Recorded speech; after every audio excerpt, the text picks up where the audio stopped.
नमस्कार दोस्तों, RNU nursing classes के ऑनलाइन प्लेटफॉर्म पे आपका स्वागत है। अपन पढ़ रहे हैं मेंटल हेल्थ नर्सिंग या साइकेट्रिक नर्सिंग, जिसके अंदर आज अपना सबसे इम्पोर्टेंट टॉपिक है वो है इलेक्ट्रोकन्वल्सिव थेरेपी या ईसीटी। एग्जाम ऑफ व्यू से बहुत ज़्यादा इम्पोर्टेंट टॉपिक है ये ईसीटी, क्योंकि इस टॉपिक या फिर ईसीटी के बारे में हर एग्जामिनेशन में 2 या 3 क्वेश्चंस या 3 to 4 क्वेश्चंस है वो हर एग्जाम के अंदर आते हैं। तो अपने आज की क्लास है वो एग्जाम ऑफ व्यू से बहुत इंपॉर्टेंट क्लास रहेगी, जिसके अंदर हम ईसीटी के बारे में पूरा डिटेल में डिस्कस करेंगे और पूरा डिटेल में आपको बताएंगे, और इसके अंदर कौन कौन से इंपॉर्टेंट क्वेश्चंस है जो एग्जाम में आने के चांसेज है उसके बारे में आपको बताएंगे। तो स्टार्ट करते हैं आज की क्लास, ईसीटी या इलेक्ट्रोकन्वल्सिव थेरेपी। आपने ईसीटी या इलेक्ट्रोकन्वल्सिव थेरेपी के बारे में सुना होगा पहले कि ईसीटी क्या होती है। कि पहले के व्यू में ऐसे बताया जाता था ईसीटी मीन्स इलेक्ट्रिक झटके दिलाना या फिर इलेक्ट्रिक करंट से पेशेंट को ट्रीट करना, या मेंटल इलनेस है उन पेशेंट को इलेक्ट्रिक करंट के थ्रू है वो ट्रीट करना, क्या कहलाता है? ईसीटी कहलाता है। ईसीटी के अंदर क्या होता है कि पेशेंट को इलेक्ट्रिक करंट प्रोवाइड किया जाता है, जिससे क्या होगा कि जो ब्रेन के न्यूरोट्रांसमीटर है या ब्रेन के अंदर केमिकल चेंजेस के कारण से पेशेंट के जो सिम्टम्स होते हैं या साइकेट्रिक इलनेस के सिम्टम्स होते हैं वो सही हो जाते हैं, ऐसा हाइपोथेसिस या फिर ऐसा बताया गया है। ठीक है, तो इलेक्ट्रिक या फिर ईसीटी क्या होती है? ECT is A psychiatric treatment है, जिसके अंदर क्या होता है, ट्रीटमेंट ऑफ चॉइस है, मेनली है वो है डिप्रेशन के पेशेंट के अंदर दी जाती है ईसीटी। ठीक है, तो आज की क्लास के अंदर हम डिटेल में डिस्कस करेंगे ईसीटी या फिर इलेक्ट्रोकन्वल्सिव थेरेपी। इलेक्ट्रोकन्वल्सिव थेरेपी क्या है? ECT is a procedure in which electric current are passed through the brain intensely triggering a brief seizure. मतलब क्या है, पेशेंट को सीजर इंटेंसली, मतलब अपन क्या है ऐसी थेरेपी या फिर ऐसे क्या करते हैं इलेक्ट्रिक करंट प्रोवाइड करके पेशेंट को सीजर है वो इंटेंसली सीजर है वो क्या करते हैं प्रोड्यूस कराते हैं, और सीजर से क्या होगा ब्रेन के अंदर चेंजेज आते हैं, इलेक्ट्रिकल चेंजेज और न्यूरोट्रांसमीटर में चेंजेज आने के कारण से पेशेंट के जो साइकेट्रिक सिम्टम्स होते हैं वो क्या हो जाते हैं, सही हो जाते हैं। तो आज की जो क्लास है वो बहुत ज़्यादा इंपॉर्टेंट है एग्जाम ऑफ यू से, आगे जो आने वाले एग्जामिनेशन में उसमें से भी क्वेश्चन पूछे जा सकते हैं, बिकॉज ईसीटी है वो सबसे ज़्यादा साइकेट्री का इंपॉर्टेंट टॉपिक है। ठीक है, ये स्टार्ट करते हैं आज की क्लास। ईसीटी आपको दिख रहा होगा इस डायग्राम के अंदर भी, ईसीटी का मतलब कैसे ईसीटी दी जाती है। ईसीटी 2 टाइप्स होती है, एक बायलैटरल इलेक्ट्रोड्स लगाए जाते हैं और एक यूनिलैटरल इलेक्ट्रोड्स लगाए जाते हैं। ये पेशेंट है ऐसे ईसीटी प्रोवाइड की जाती है। जो ओरल के अंदर क्या है, माउथ गैग लगाया जाता है, जिससे क्या होता है पेशेंट का जो पेशेंट है वो टंग बाइट ना हो, और इसके अलावा जो सिक्रेशन होते हैं उनके लिए पहले ईसीटी से पहले पूर्व क्या देते हैं, इससे पहले देते हैं एट्रोपिन सल्फेट प्रोवाइड किया जाता है। तो आपको दिख रहा होगा ये क्या है, ईसीटी है। ईसीटी प्रोवाइड किया जाता है किसके अंदर, मेजर मेंटल इलनेस या फिर डिप्रेशन के पेशेंट होते हैं उसके अंदर ईसीटी प्रोवाइड की जाती है। तो अपन बात करते हैं जैसे साइकेट्रिक में ट्रीटमेंट की बात करें तो ठीक है, तो आज अपना सब्जेक्ट अपना जो टॉपिक है वो है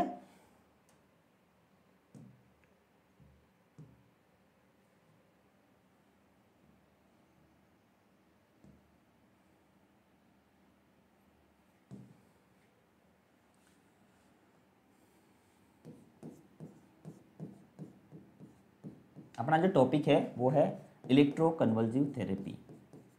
इलेक्ट्रोकन्वल्सिव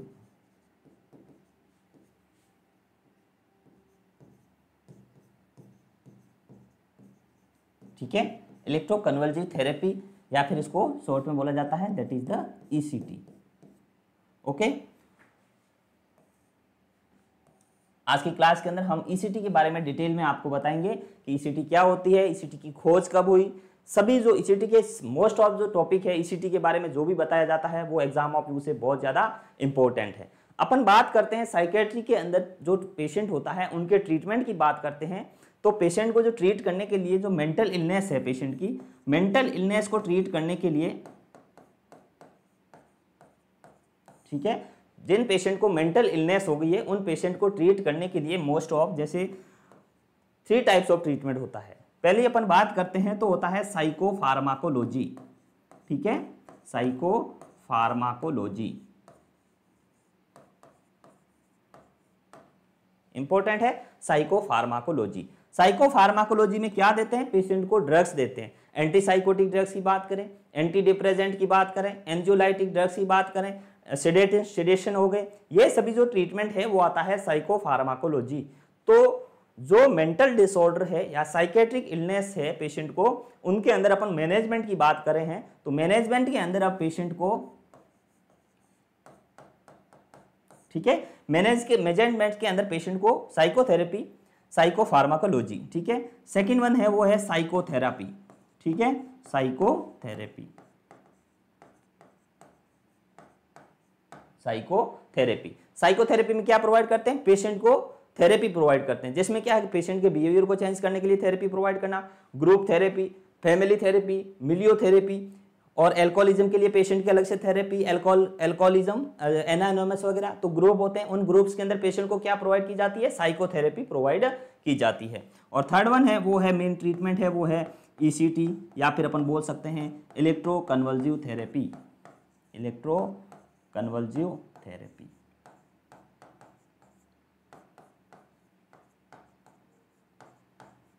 ठीक है, समझ में आ गया होगा कि जो साइकेट्रिक इलनेस होती है या फिर साइकेट्रिक या मेंटल डिसऑर्डर होते हैं, उनको ट्रीटमेंट करने के लिए 3 टाइप्स ऑफ ट्रीटमेंट है वो किया जाता है मैनेजमेंट के अंदर।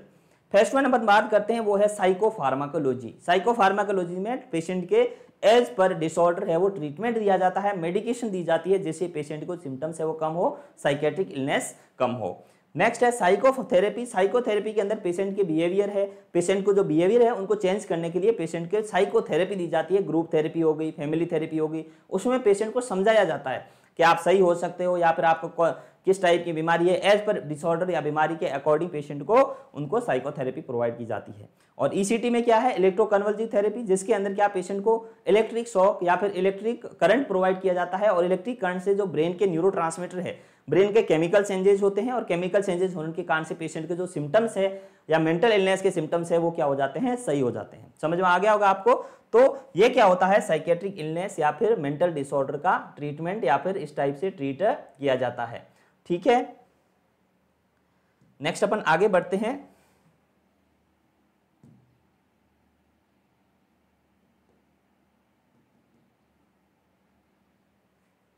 तो ये क्या था, मेंटल डिसऑर्डर का ट्रीट कैसे किया जाता है उसके बारे में अपन आपको बताया।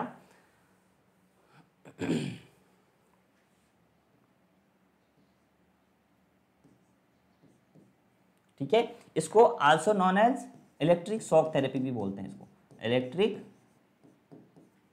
Shock therapy.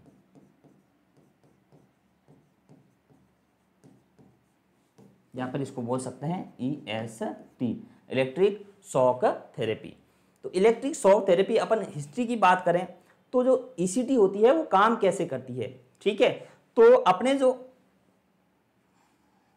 अपन बात करें कि ECT होती है, इनकी हिस्ट्री की बात करें तो ECT अपने जो ब्रेन सेल्स है उसके ऊपर वर्क करती है। जब इलेक्ट्रिक करंट है ब्रेन सेल्स में प्रोवाइड होगा तो ब्रेन के अंदर जो न्यूरोट्रांसमीटर है उनमें चेंजेज आएंगे, केमिकल चेंजेज होंगे, जिसके कारण से क्या होगा कि जो पहले के जो डिसऑर्डर है, सिम्टम्स है वो क्या हो जाते हैं, कम हो जाते हैं। अपन बात करें तो अपने बॉडी के अंदर सेल्स है वो 2 टाइप्स की होती है। ठीक है, ठीक है, अपन बात करें बॉडी में जो सेल्स होती है वो 2 टाइप्स की होती है। जैसे एक तो होती है सोमैटिक सेल्स, ठीक है, सोमैटिक सेल, और एक होती है जर्म सेल। ठीक है, एक होती है सोमैटिक सेल्स और एक होती है जर्म सेल्स। तो सोमैटिक सेल्स होती है वो अपने बॉडी के सभी ऑर्गन्स हैं उनका फॉर्मेशन कराती है। अपने ऑर्गन्स की बात करें, अपनी स्किन हो गई, अपने हेयर हो गए, अपने ब्रेन के टिश्यू हो गए, बॉडी के सभी पार्ट्स है, ऑर्गन्स है, उनके सभी टिश्यू का फॉर्मेशन है सोमैटिक सेल से होता है। तो जो इलेक्ट्रोशॉक थेरेपी है वो क्या है, सोमैटिक ट्रीटमेंट है। याद रखना, सोमैटिक ट्रीटमेंट है। सोमैटिक ट्रीटमेंट की अपन बात करें तो सोमैटिक का मतलब है जो सोमैटिक सेल्स है उसके ऊपर फंक्शन करती है। ब्रेन की जो सोमैटिक सेल्स है उसके ऊपर फंक्शन करती है, ना कि जर्म सेल्स के ऊपर फंक्शन करती है। All body cells space like that brain cells. अपन बात करें इसके अंदर ECT के अंदर जो ब्रेन सेल्स की सोमैटिक सेल्स है उसके ऊपर फंक्शन करती है, और ये होती है वो होती है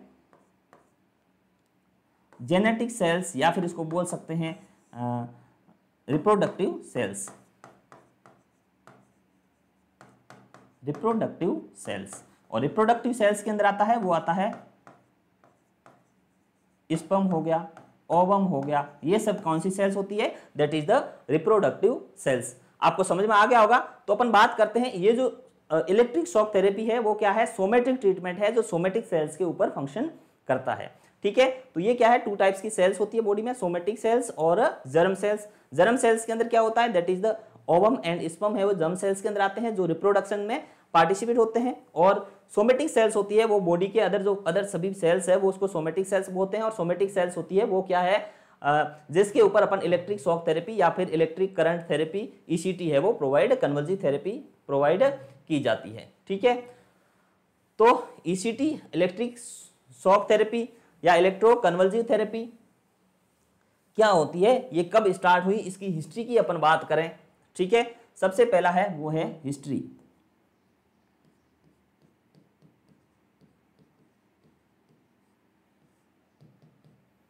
ठीक है, हिस्ट्री की बात करते हैं।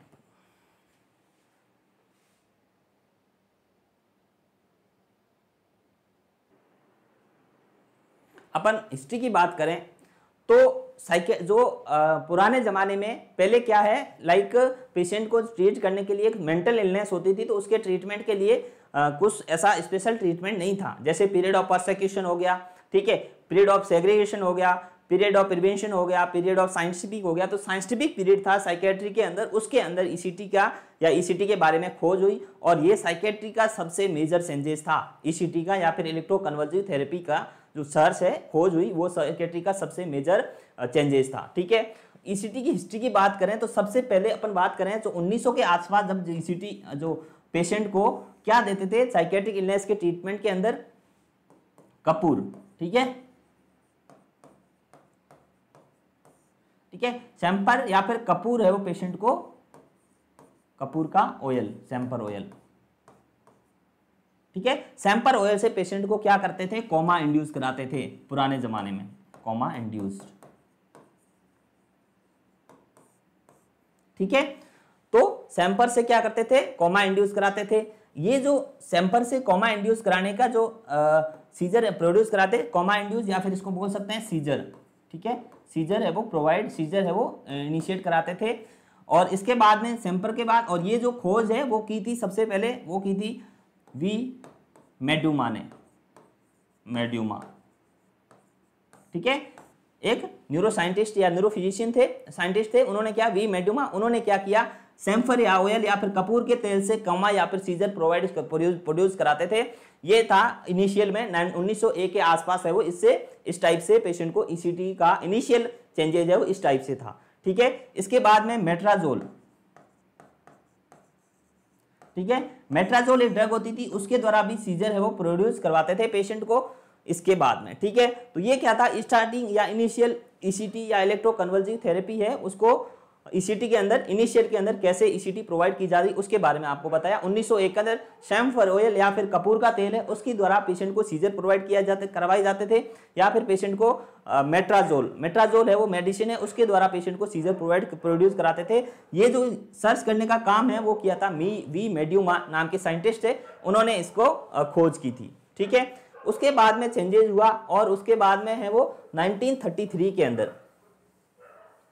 ठीक है, अपन बात करें कि 1933 के अंदर मैनफोर्ड सेकल नाम के जो साइंटिस्ट थे, 1933,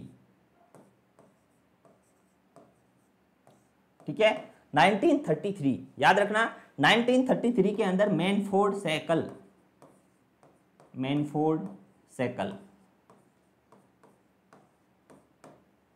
ठीक है, मैनफोर्ड सेकल है वो क्या है, साइंटिस्ट थे, उन्होंने क्या किया, इंसुलिन कोमा थेरेपी, क्या स्टार्ट की, इंसुलिन कोमा थेरेपी।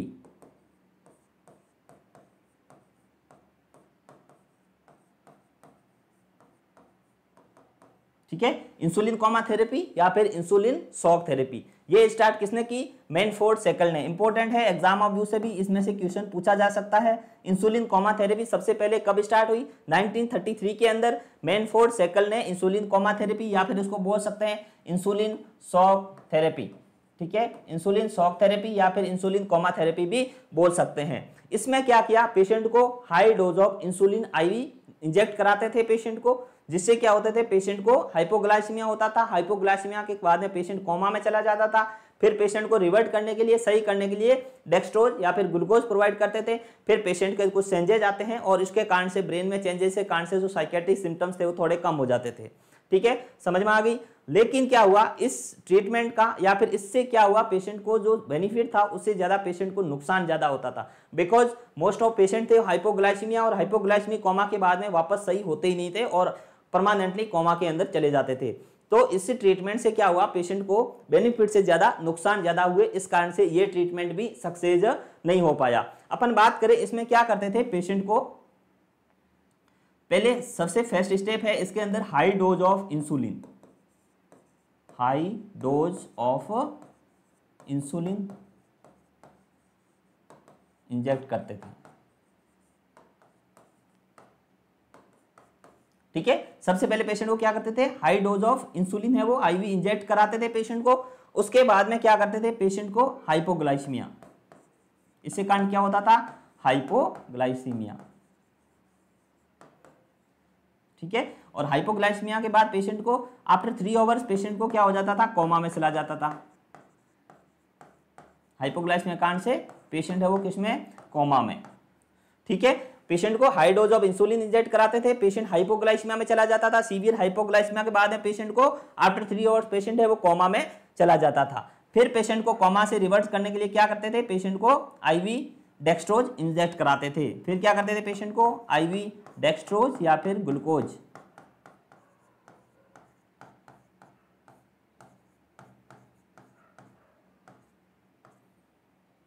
ठीक है, डेक्सट्रोज या फिर ग्लूकोज है वो प्रोवाइड करते थे, जिसके बाद में पेशेंट है वो 10 to 20 मिनट्स में है वो अवेक हो जाता था।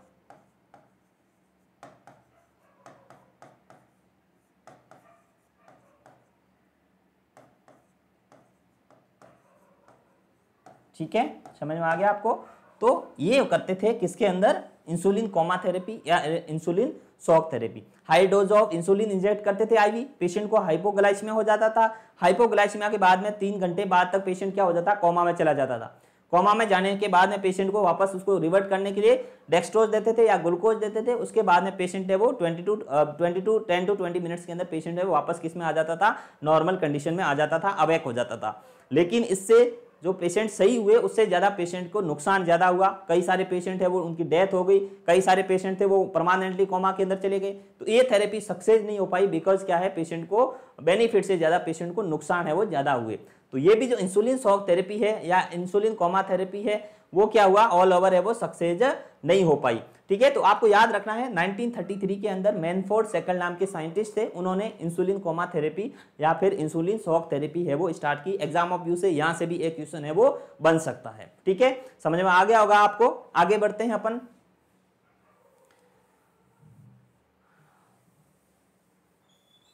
तो ये क्या थी, इंसुलिन शॉक थेरेपी या फिर इंसुलिन कोमा थेरेपी। नेक्स्ट अपन बात करते हैं, वो करते हैं ईसीटी की। तो ये सबसे बड़ा चेंजेस था। ठीक है,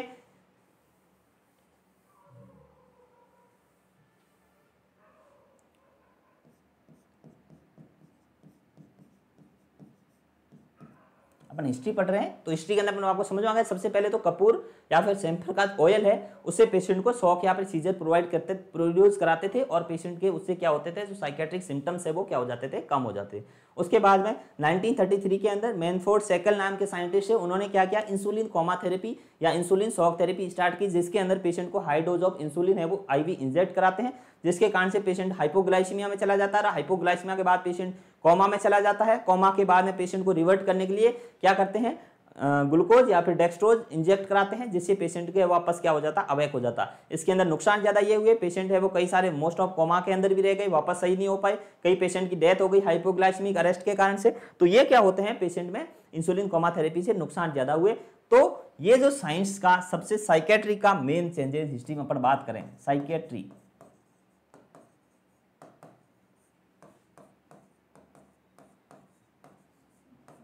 ठीक है, जो मैं आपको बात बता रहा हूं वो साइकेट्री के हिस्ट्री का मेन चेंजेस था। मेन चेंजेस का मतलब अपन बात करें तो ईसीटी है वो साइकेट्री का मेन चेंजेस था, वो था उसके इनकी खोज है वो की है ईसीटी की खोज।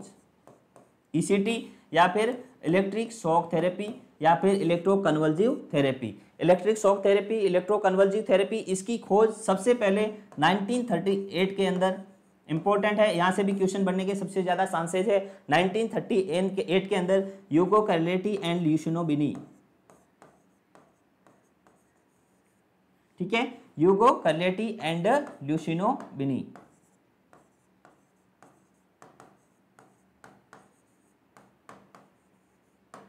ठीक है, ये तो क्या थे, इटालियन न्यूरो साइकेट्रिशियन। कौन थे? इटालियन न्यूरो साइकेट्रिशियन, इटालियन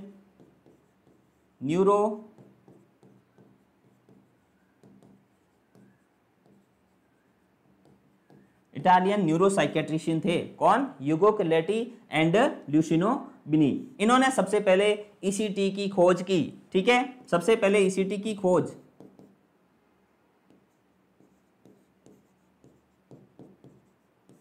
इंपॉर्टेंट है, यहां से भी क्वेश्चन बनने के सबसे ज्यादा चांसेज है। Electric shock therapy, electroconvulsive therapy, इसकी खोज सबसे पहले ह्यूगो कैर्लेटी एंड ल्यूसिनो बिनी ने सबसे पहले है वो 1938 के अंदर इसकी खोज की। ठीक है, समझ में आ गया। ईसीटी या इलेक्ट्रोकन्वल्सिव थेरेपी की खोज किसने की? ह्यूगो कैर्लेटी एंड ल्यूसिनो बिनी ने। और ये दोनों क्या थे? इटालियन न्यूरो साइंटिस्ट थे या इटालियन न्यूरो साइकेट्रिशियन थे, जिन्होंने इसकी खोज की थी सबसे पहले। तो 1934 के अंदर इंसुलिन कोमा थेरेपी और 1938 के अंदर है वो साइकेट्री का बड़ा चेंजेज है, मेजर चेंजेज है। ये साइकेट्री के अंदर हिस्ट्री का सबसे मेजर चेंजेज है ईसीटी की खोज। और ये खोज किसने की? वो की है साइकेट्रिक हिस्ट्री का मेन चेंजेज है। ठीक है, और ईसीटी की खोज 1938 के अंदर ह्यूगो कैर्लेटी एंड ल्यूसिनो बिनी ने इसकी खोज की। ठीक है, फिर है वो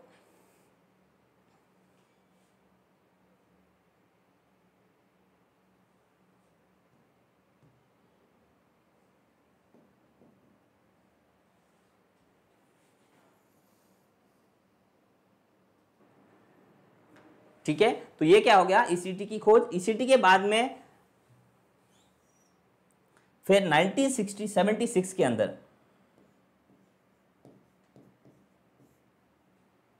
ठीक है, 1976 के अंदर अमेरिकन साइकेट्रिक एसोसिएशन, अमेरिकन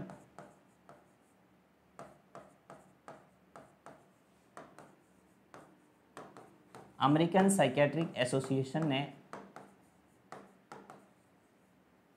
एक task force American psychiatric association ने 1976 के अंदर एक टास्क फोर्स का फॉर्मेशन कराया या फिर निर्माण कराया और इस टास्क फोर्स डेवलपमेंट कराई। ठीक है, और टास्क फोर्स ने क्या बोला कि जो ईसीटी है वो साइकेट्री के अंदर सबसे सेफ ट्रीटमेंट है। ECT is a safe treatment. ठीक है, ECT is a safe treatment of a mental illness है, उसको बताया गया 1976 के अंदर अमेरिकन साइकेट्रिक एसोसिएशन ने। ठीक है, तो समझ में आ गया होगा, अमेरिकन साइकेट्रिक एसोसिएशन ने एक टास्क फोर्स का फॉर्मेशन कराया, डेवलपमेंट कराया, और इस टास्क फोर्स ने क्या कराया, ये जो अपना ट्रीटमेंट है इलेक्ट्रोकन्वल्सिव थेरेपी या ईसीटी है वो साइकेट्री का वो है क्या है? सेफ और साइकेट्रिक डिसऑर्डर का सेफ ट्रीटमेंट है। ठीक है, तो समझ में आ गया होगा आपको इतने तक। तो ये ईसीटी की खोज सबसे पहले 1938 के अंदर ह्यूगो कैर्लेटी एंड ल्यूसिनो बिनी ने की। ठीक है, ठीक है, तो ये क्या हो गया? ईसीटी की खोज या फिर ईसीटी की खोज है वो सबसे पहले ह्यूगो कैर्लेटी एंड ल्यूसिनो बिनी ने 1938 के अंदर, इटालियन न्यूरो साइकेट्रिशियन थे। उसके बाद में 1976 के अंदर अमेरिकन साइकेट्रिक एसोसिएशन या फिर एपीए, अमेरिकन साइकेट्रिक एसोसिएशन है, ये क्या है? अमेरिका के अंदर साइकेट्रिक एसोसिएशन है। वो क्या करती है? पूरे वर्ल्ड के अंदर साइकेट्रिक इलनेस है उसके ट्रीटमेंट के लिए टाइम पे एडवाइस प्रोवाइड करती है। कौन सा ट्रीटमेंट सेफ है, किस ट्रीटमेंट है वो साइकेट्रिक डिसऑर्डर के अंदर देना चाहिए, पेशेंट को किस ट्रीटमेंट से ज़्यादा नुकसान है, पेशेंट्स के क्या क्या राइट्स है, वो सभी उसके बारे में है वो टास्क फोर्स डेवलपमेंट या टास्क फोर्स का फॉर्मेशन करती है। और वो जो भी चेंजेज वगैरह है साइकेट्री में, क्या क्या चेंजेज आ रहे हैं, कोई नए रिसर्च हो रहे हैं, उसके बारे में है वो बताया जाता है अमेरिकन साइकेट्रिक एसोसिएशन के द्वारा। 1976 के अंदर उन्होंने ये माना कि ईसीटी है वो एक सेफ ट्रीटमेंट है, किसका? साइकेट्रिक या फिर मेंटल इलनेस का। ठीक है, नेक्स्ट अपन आगे बढ़ते हैं ईसीटी के अंदर। तो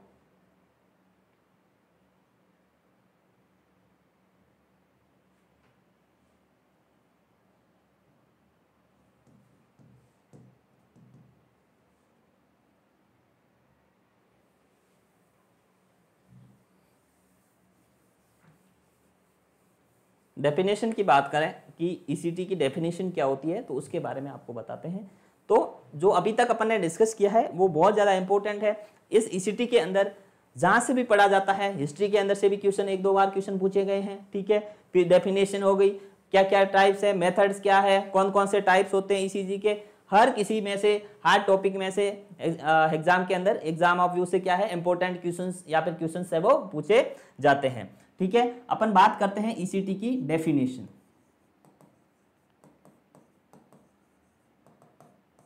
ठीक है। ईसीटी की डेफिनेशन की बात करें तो क्या है, it is painless form of somatic electric therapy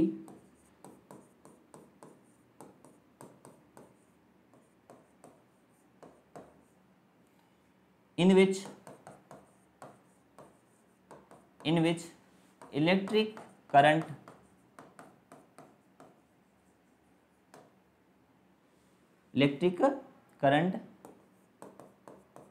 apply on brain tissue and produce convulsion,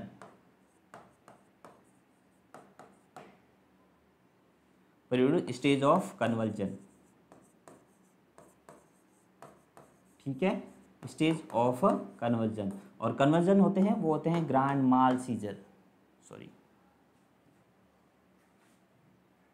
कौन से कन्वर्जन, कौन से सीजर प्रोड्यूस कर जाते हैं, वो तो ग्रांड माल सीजर,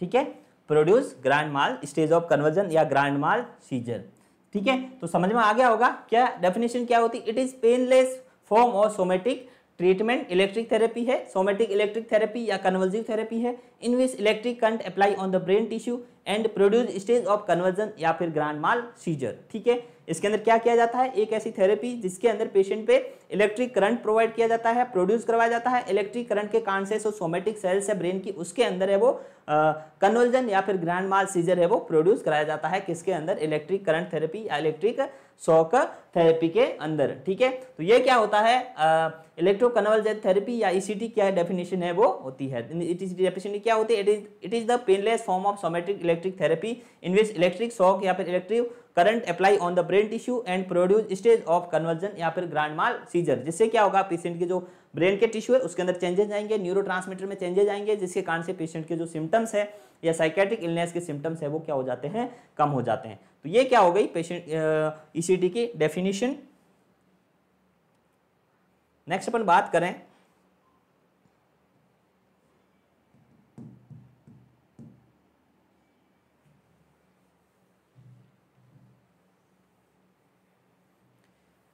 मेथड्स, ठीक है। फर्स्ट है डेफिनेशन, इंपॉर्टेंट है, डेफिनेशन भी क्या होती है याद करनी जरूरी है। नेक्स्ट अपन बात करते हैं मेथड्स का, ईसीटी है वो कैसे प्रोवाइड की जाती है, कितने मेथड्स में। ईसीटी मोस्ट ऑफ 2 मेथड्स होते हैं ईसीटी देने के, वो होते हैं डायरेक्ट ईसीटी और इनडायरेक्ट ईसीटी, ठीक है। फर्स्ट अपन बात करते हैं डायरेक्ट ईसीटी की। डायरेक्ट ईसीटी, डायरेक्ट ईसीटी ये क्या है, पहले क्या करते थे, आज अभी जो क्या है रिसेंट के अंदर जो अमेरिकन साइकेट्रिक एसोसिएशन हो गई और इंडियन गवर्नमेंट ने भी क्या कर दिया, चेंजेस कर दिया, जिसमें क्या है डायरेक्ट ईसीटी बिल्कुल प्रोहिबिटेड है, डायरेक्ट ईसीटी नहीं देनी चाहिए। डायरेक्ट ईसीटी में क्या करते थे, पेशेंट को ओनली एट्रोपिन सल्फेट प्रोवाइड करते, इंजेक्ट कराते थे, बिकॉज क्या पेशेंट का जो यूगोलाइटिक है और जो सिक्रेशन है उसको कम करने के लिए पेशेंट को एट्रोपिन सल्फेट और एट्रोपिन सल्फेट के बाद में डायरेक्ट क्या पेशेंट को इलेक्ट्रिक शॉक या फिर कन्वर्जन थेरेपी या फिर इलेक्ट्रिक शॉक प्रोवाइड किया जाता था, ठीक है। लेकिन इनडायरेक्ट के अंदर क्या हुआ कि पेशेंट को सिडेट करना, पेशेंट को रिलैक्स करना, उसके बाद में है वो इलेक्ट्रिक कन्वर्जिव थेरेपी या ईसीटी प्रोड्यूस करना। तो डायरेक्ट के अंदर पेशेंट को क्या करते थे, पेशेंट को सबसे पहले एट्रोपिन सल्फेट, ठीक है, एट्रोपिन सल्फेट,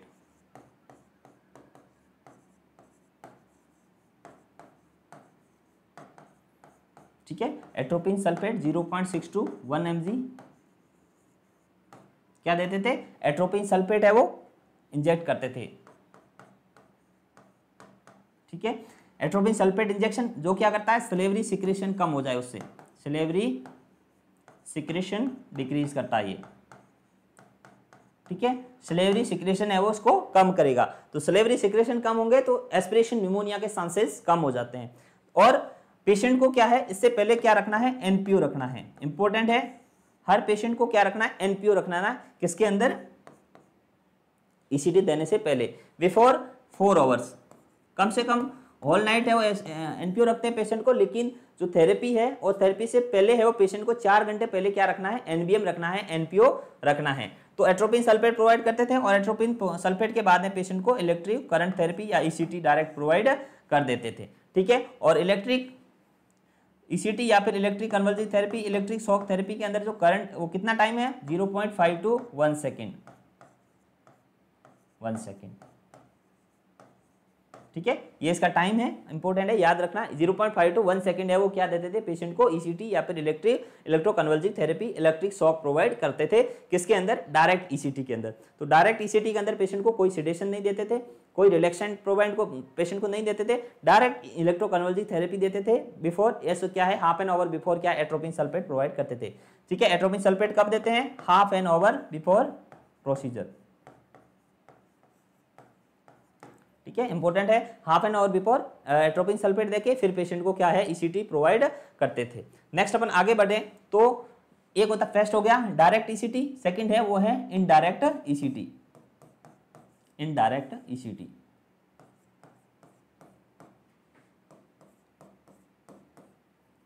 ठीक है, इनडायरेक्ट ईसीटी। इनडायरेक्ट ईसीटी की बात करें तो इनडायरेक्ट ईसीटी एट प्रेजेंट के अंदर भी इस वे से ही ईसीटी प्रोवाइड की जाती है, जिसके अंदर पेशेंट को सेडेशन, पेशेंट को सेडेट किया जाता है, रिलैक्सेंट प्रोवाइड किए जाते हैं, उसके बाद में पेशेंट को ट्रीट किया जाता है। इसके अंदर क्या करते हैं पेशेंट को, सबसे पहले,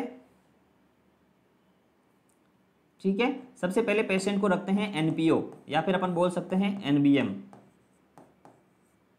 ठीक है, 4 आवर्स बिफोर प्रोसीजर।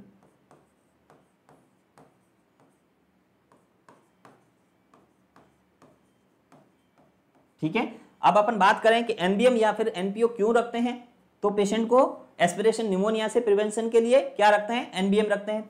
इसके अंदर भी आपको बता दें कि इसके अंदर भी एक इंपॉर्टेंट मेरे को याद आ गया टॉप लाइक टर्मिनोलॉजी, तो एनपीओ रखते हैं, वो रखते हैं मेडल्सन सिंड्रोम से प्रिवेंशन के लिए, मेडल्सन सिंड्रोम, मेडल्सन सिंड्रोम।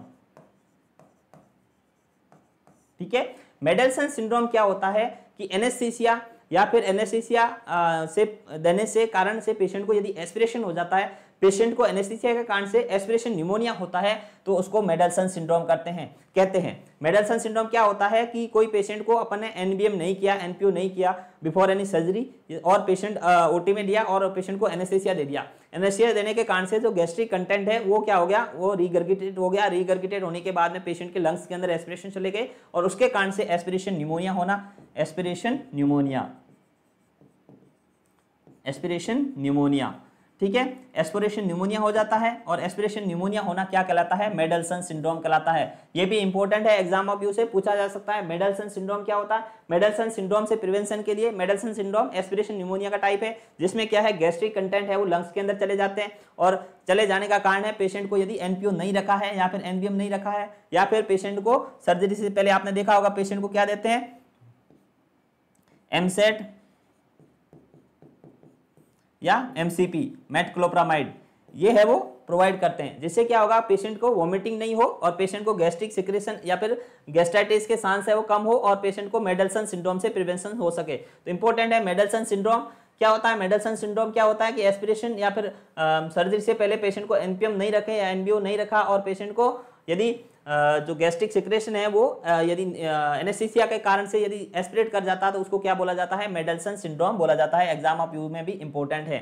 तो 4 घंटे पहले पेशेंट को क्या रखना है, एनपीओ रखना है या एनपीएम रखना है। उसके बाद में क्या करेंगे, एट्रोपिन सल्फेट प्रोवाइड करते हैं। ठीक है, इंजेक्शन एट्रोपिन सल्फेट।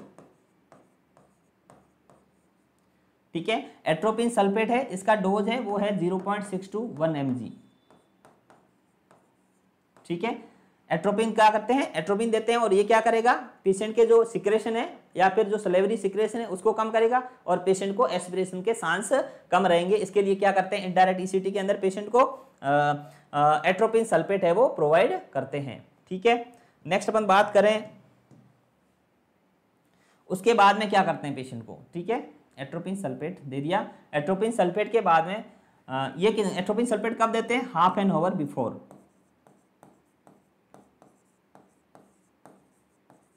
ठीक है, हाफ एन आवर बिफोर क्या है, एट्रोपिन सल्फेट है वो पेशेंट को देते हैं। ओके, नेक्स्ट अपन बात करते हैं एट्रोपिन सल्फेट के बाद में देते हैं, वो देते हैं एनेस्थेटिक एजेंट। एनेस्थेटिक एजेंट, ठीक है, एनेस्थेटिक एजेंट या फिर इसको बोल सकते हैं सेडेटिव।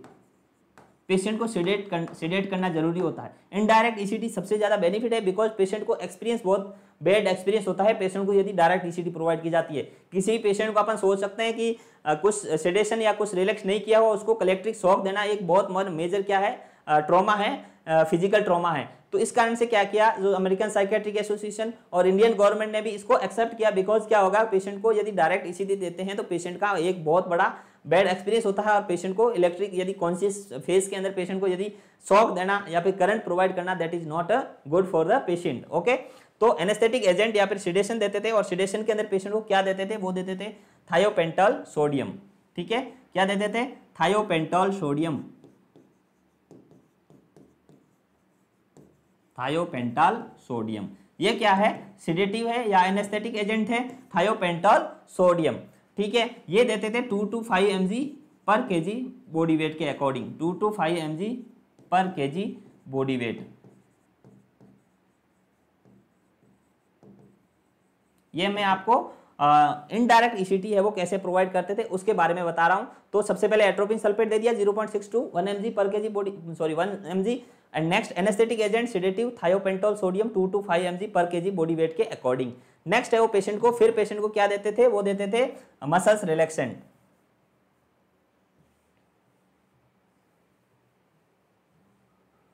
ठीक है, नेक्स्ट है वो है मसल्स रिलैक्सेंट।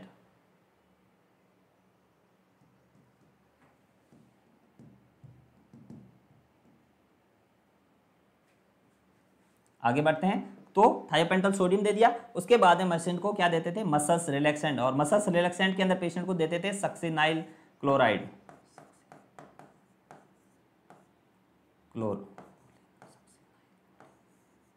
ठीक है, सक्सिनाइल कोलिन ये देते थे। ये क्या है, मसल्स रिलैक्सेंट है, muscles relaxant. Succinylcholine muscles relaxant है और इसका डोज होता है वो होता है 0.5 to 1.5 mg पर केजी बॉडी वेट के अकॉर्डिंग। ठीक है, तो ये क्या दिया, succinylcholine muscles relaxant 0.5 to 1.5 mg पर केजी बॉडी वेट के अकॉर्डिंग। मसल्स रिलैक्सेंट या सक्सिनाइल कोलिन है वो पेशेंट को आईवी इंजेक्ट कराते थे। उसके बाद में क्या करते थे, तो ये क्या है, इनडायरेक्ट ईसीटी का प्रोसीजर है। 4 घंटे पहले पेशेंट को एनवीएम रखना है या फिर पेशेंट को रात को 10 बजे के बाद में एनपीयू रख देते हैं। उसके बाद में atropine sulphate 0.6 to 1 mg patient को एट्रोपिन सल्फेट देते हैं। एनेस्थेटिक एजेंट के अंदर पेशेंट को थायोपेंटॉल सोडियम 2 to 5 mg पर केजी बॉडी वेट। यहाँ से भी इंपॉर्टेंट क्वेश्चन बन सकता है, ये भी क्वेश्चन एग्जाम के अंदर पूछा जा सकता है। ठीक है, और एनपीओ क्यों रखते हैं, मेडल्सन सिंड्रोम से प्रिवेंशन के लिए। ठीक है, succinylcholine muscles relaxant 0.5 to 1 mg पर केजी बॉडी वेट के अकॉर्डिंग। फिर पेशेंट को O2 inhalation, inhalation bye mask. ठीक है, O2 inhalation by the mask. और फिर पेशेंट को क्या करते हैं, इलेक्ट्रिक शॉक है वो ईसीटी या फिर इलेक्ट्रिक शॉक है वो प्रोवाइड करते हैं। तो ये क्या होता है, पूरा ईसीटी का, इनडायरेक्ट ईसीटी के अंदर पेशेंट को कैसे कैसे ईसीटी प्रोवाइड की जाती है उसके बारे में और क्या मेथड रहता है उसके बारे में आपको बताया। तो पेशेंट को एनपीओ रखना है, NBM 4 hour before any procedure. And patient को atropine sulphate, anaesthetic agent, sedation, thiopental sodium है 2 to 5 mg पर केजी बॉडी वेट के अकॉर्डिंग, सक्सिनाइल कोलिन 0.5 to 1.5 के पर केजी बॉडी वेट के अकॉर्डिंग। ये मसल्स रिलैक्सेंट है, जिससे क्या है मसल्स रिलैक्स हो जाएगी। और नेक्स्ट है O2 inhalation by the mask, और फिर पेशेंट को ECT है वो प्रोवाइड करेंगे। और जो ये प्रोसीजर है उससे पहले पेशेंट को और पेशेंट के रिलेटिव को कंसेंट और पेशेंट को अच्छे से समझाना बहुत जरूरी होता है। ठीक है, तो ये क्या है, 2 टाइप्स के मेथड्स है, direct ECT, indirect ECT। At present के अंदर इनडायरेक्ट ECT है वो ज्यादा प्रेफर की जाती है। ओके,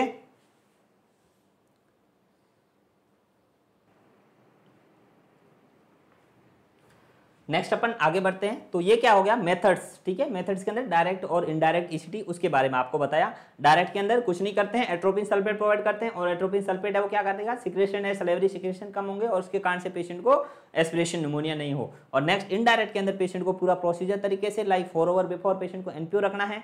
उसके बाद में पेशेंट का एट्रोपिन सल्फेट प्रोवाइड करना है। एट्रोपिन सल्फेट के बाद में एनेस्थेटिक एजेंट या sedation, thiopental sodium 2 to 5 mg पर केजी बॉडी वेट के अकॉर्डिंग। नेक्स्ट पेशेंट को सक्सिनाइल कोलिन, मसल्स रिलैक्सेंट है 0.5 to 1.5 mg पर केजी बॉडी वेट के अकॉर्डिंग। ठीक है, उसके बाद में O2 inhalation by the mask, क्योंकि ब्रेन में हाइपोक्सिया नहीं हो पेशेंट को। ठीक है, हाइपोक्सिया से प्रिवेंशन के लिए फिर पेशेंट को ECT प्रोवाइड करते हैं। और ECT का टाइम होता है वो कितना होता है, 0.6 to 1 सेकेंड। ठीक है, पूरा 1 सेकेंड भी नहीं, इतने तक क्या देते हैं पेशेंट को, ECT देते हैं। अब अपन बात इंपॉर्टेंट है, आगे बढ़ते हैं अपन। तो ये क्या है, कुछ ECT का क्या था, डायरेक्ट और इनडायरेक्ट मेथड। ठीक है, अपन बात करते हैं ECT देते हैं तो ECT से पहले पेशेंट का जो मसल्स रिलैक्सेंट दिए हैं, तो मसल्स रिलैक्सेंट देंगे तो पेशेंट को ECT प्रोवाइड हुई है नहीं हुई है, उसके इफेक्ट को कैसे देखते हैं, तो उसके लिए अपन बात करते हैं। तो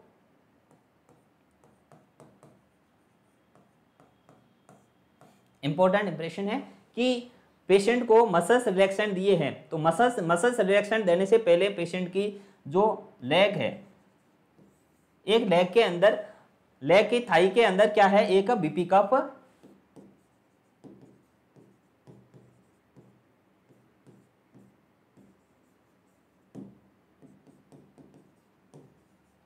टाइट बांध देते हैं। ठीक है, क्योंकि वन लेग के अंदर पेशेंट का जो BP कप है उसको टाइट बांध देते हैं, जिससे क्या होगा, पेशेंट के, ये रिलैक्सेंट देने से पहले की बात है, बांध देंगे, जिससे क्या होगा कि उस लेग के अंदर पेशेंट का जो रिलैक्सेंट है उसका इफेक्ट नहीं जाए, सक्सिनाइल कोलिन का इफेक्ट नहीं जाए। यदि इफेक्ट नहीं जाएगा, जब पेशेंट को इलेक्ट्रिक शॉक प्रोवाइड करेंगे तो पेशेंट का जो प्लांटर एक्सटेंशन होगा या प्लांटर रिफ्लेक्स है वो, उसका क्या, ग्रांड माल सीजर के अंदर प्लांटर एक्सटेंशन होगा, उसको ऑब्जर्व कर पाएंगे, और ऑब्जर्व करेंगे तो अपन को पता चल जाएगा कि पेशेंट को है वो ECT प्रोवाइड की जा चुकी है। यदि पेशेंट को रिलैक्स कर दिया, उसके बाद में यदि अपन पेशेंट को अपन देख नहीं पा रहे हैं, अपन जैसे, क्योंकि इतने टाइम के लिए 0.6 to 1 सेकंड के लिए तो पेशेंट को देना है, उस टाइम यदि अपन ऑब्जर्व ही नहीं कर पाए कि पेशेंट को ECT गई है या करंट प्रोड्यूस हुआ है, करंट दे पाए हैं नहीं दे पाए हैं, तो उसको चेक करने के लिए पेशेंट के 1 लेग या 1 एक्सट्रीमिटीज है वो, लोअर एक्सट्रीमिटीज है, उसके अंदर थाई जो कफ है, BP cup, tight BP cup है वो बांधा जाता है। टाइट BP कप बांधने से क्या होगा, उस लेग के अंदर है वो सक्सिनाइल कोलिन का इफेक्ट नहीं जाए, सक्सिनाइल कोलिन का इफेक्ट नहीं जाएगा तो पेशेंट का जो प्लांटर एक्सटेंशन है या जो पेशेंट की मूवमेंट है, ग्रांड माल सीजर है, उसको है वो उस लेग के अंदर ऑब्जर्व कर सकते हैं। ठीक है, तो इंपॉर्टेंट है इसमें, इसके बारे में भी बहुत सारे एग्जाम के अंदर क्वेश्चन पूछा जाता है कि पेशेंट का जो BP कप है वो एक लेग के अंदर, एक्सट्रीमिटीज के अंदर क्यों बांधा जाता है। इसलिए बांधा जाता है पेशेंट के ग्रांड माल सीजर या फिर प्लांटर एक्सटेंशन है उसको ऑब्जर्व करने के लिए। पेशेंट को ECT दी जा चुकी है, पेशेंट की ECT के कारण से सीजर प्रोड्यूस हुआ है नहीं हुआ, उसको चेक करने के लिए ये प्रोसीजर है वो, यहाँ पर BP कप है वो, 1 लेग के अंदर BP कप है वो टाइट बांधा जाता है। इंपॉर्टेंट है एग्जाम के अंदर, ये भी तो आपको बता दिया है, आपको याद रखना है। ये क्वेश्चन है वो बहुत सारे एग्जाम के अंदर, और एनक्लेक्स के बेस के क्वेश्चंस है, जिसके अंदर एनक्लेक्स के एग्जाम के अंदर भी ये क्वेश्चन है वो बहुत बार पूछा गया है। ठीक है, अपन नेक्स्ट बात करते हैं types of ECT।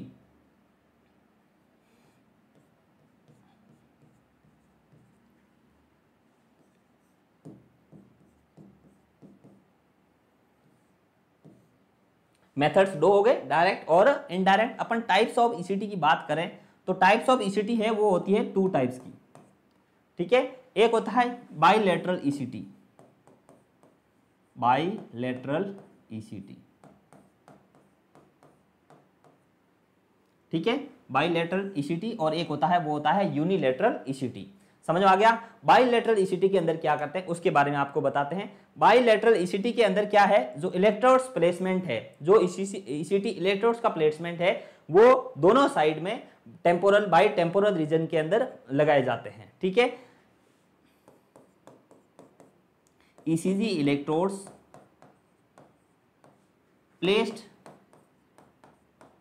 On bilateral temporal reason.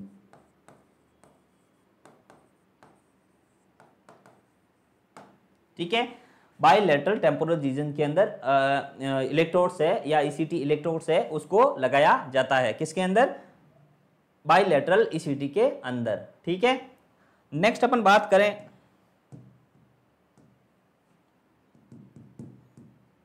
ECT का सबसे मेन कॉम्प्लिकेशन होता है वो होता है रेट्रोग्रेड एमनेशिया। तो bilateral ECT due to bilateral ECT retrograde amnesia ज्यादा होता है, रेट्रोग्रेड एमनेशिया।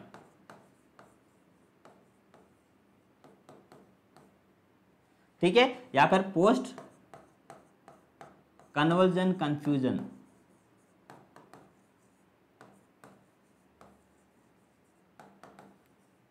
ठीक है, इस ईसीटी से बाइलेटरल ईसीटी से पेशेंट को सबसे ज्यादा रेट्रोग्रेड एमनेशिया और पोस्ट कन्वर्जन कंफ्यूजन है वो देखा गया।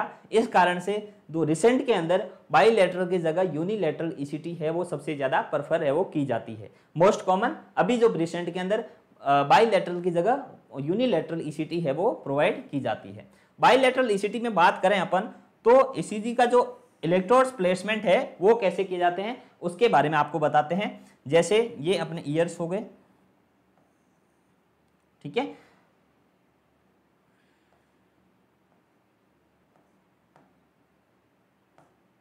ओके। तो ये क्या है, पेशेंट का ट्रगस है, ईयर ट्रगस, ईयर ट्रगस, ईयर ट्रगस या फिर जो ईयर का जो उभरा हुआ पार्ट है अपना मिड्स बीच में, उस पार्ट को बोलते हैं ईयर ट्रगस। तो इसके जो कैसे अपन ईसीटी इलेक्ट्रोड्स है वो लगाएंगे उसकी बात करें तो ईसीटी इलेक्ट्रोड्स है इसमें जो आइज का जो आउटर कैंथस है, आइज का आउटर कैंथस से लेके ईयर ट्रगस के बीच का जो स्पेस है उसको अपन क्या करेंगे, मार्क करेंगे कितना स्पेस है। उसके ऊपर एबो मिड पॉइंट जो लाइन अपने मेन मिड की लाइन है उस लाइन से एबो 0.5 to 1 इंच, 0.5 to 1 इंच एबो अपन को क्या करना है, ईसीटी इलेक्ट्रोड्स है वो लगाना है। ईसीटी इलेक्ट्रोड्स कहाँ लगाना है, आइज का आउटर कैंथस से लेके ईयर ट्रगस तक लाइन अपन कितने होता है स्पेस, उस स्पेस के मिड लाइन से एबो द 0.5 to 1 इंच एबो वहां पे एक ईसीटी इलेक्ट्रोड्स है वो लगाना है। ठीक है, ईसीटी इलेक्ट्रोड्स प्लेसमेंट। दूसरी साइड भी बाइलेटरल की बात करें तो दूसरी साइड भी सेम, आउटर कैंथस से लेके ईयर ट्रगस तक का स्पेस, इसके मिड पॉइंट से 0.5 to 1 इंच एबो है वो ईसीटी इलेक्ट्रोड्स लगाना है। तो यहाँ पे क्या करेंगे, ईसीटी इलेक्ट्रोड्स बोथ बाइलेटरल के अंदर पेशेंट को लगाते हैं। ठीक है, समझ में आ गया होगा कि जैसे अपन बात करें ये दोनों आईज है, ठीक है, तो इसका ये क्या हो गया, आउटर कैंथस हो गया, ये पेशेंट के क्या है, ईयर है, तो ईयर का ये क्या हो गया, ईयर ट्रगस हो गया, इसके बीच का स्पेस दैट इज इसके मिड पॉइंट से 0.5 to 1 इंच एबो, इसमें भी ये हो गया दोनों, इसके ऊपर भी 0.5 to 1 इंच एबो। यहां पे पेशेंट का क्या लगाते हैं, इलेक्ट्रोड्स लगाते हैं। ठीक है, समझ में आ गया होगा कुल मिला के कि ईसीजी बाइलेटरल ईसीटी के अंदर पेशेंट में जो इलेक्ट्रोड्स है वो कहाँ प्लेसमेंट कराते हैं उसके बारे में आपको बताया कि year lateral outer canthus of eyes से लेके ईयर ट्रगस तक का स्पेस है उस तरह की लाइन के मिड पॉइंट से 0.5 to 1 इंच एबो द पॉइंट्स। ठीक है, वहां पे बाइलेटरल दोनों साइड में ईसीटी इलेक्ट्रोड्स है वो प्लेसमेंट करते हैं। ठीक है, समझ में आ गया होगा आपको। नेक्स्ट अपन आगे बढ़ते हैं, ये हो गया बाइलेटरल ईसीटी की बात। अपन नेक्स्ट अपन बात करते हैं यूनिलेटरल ईसीटी।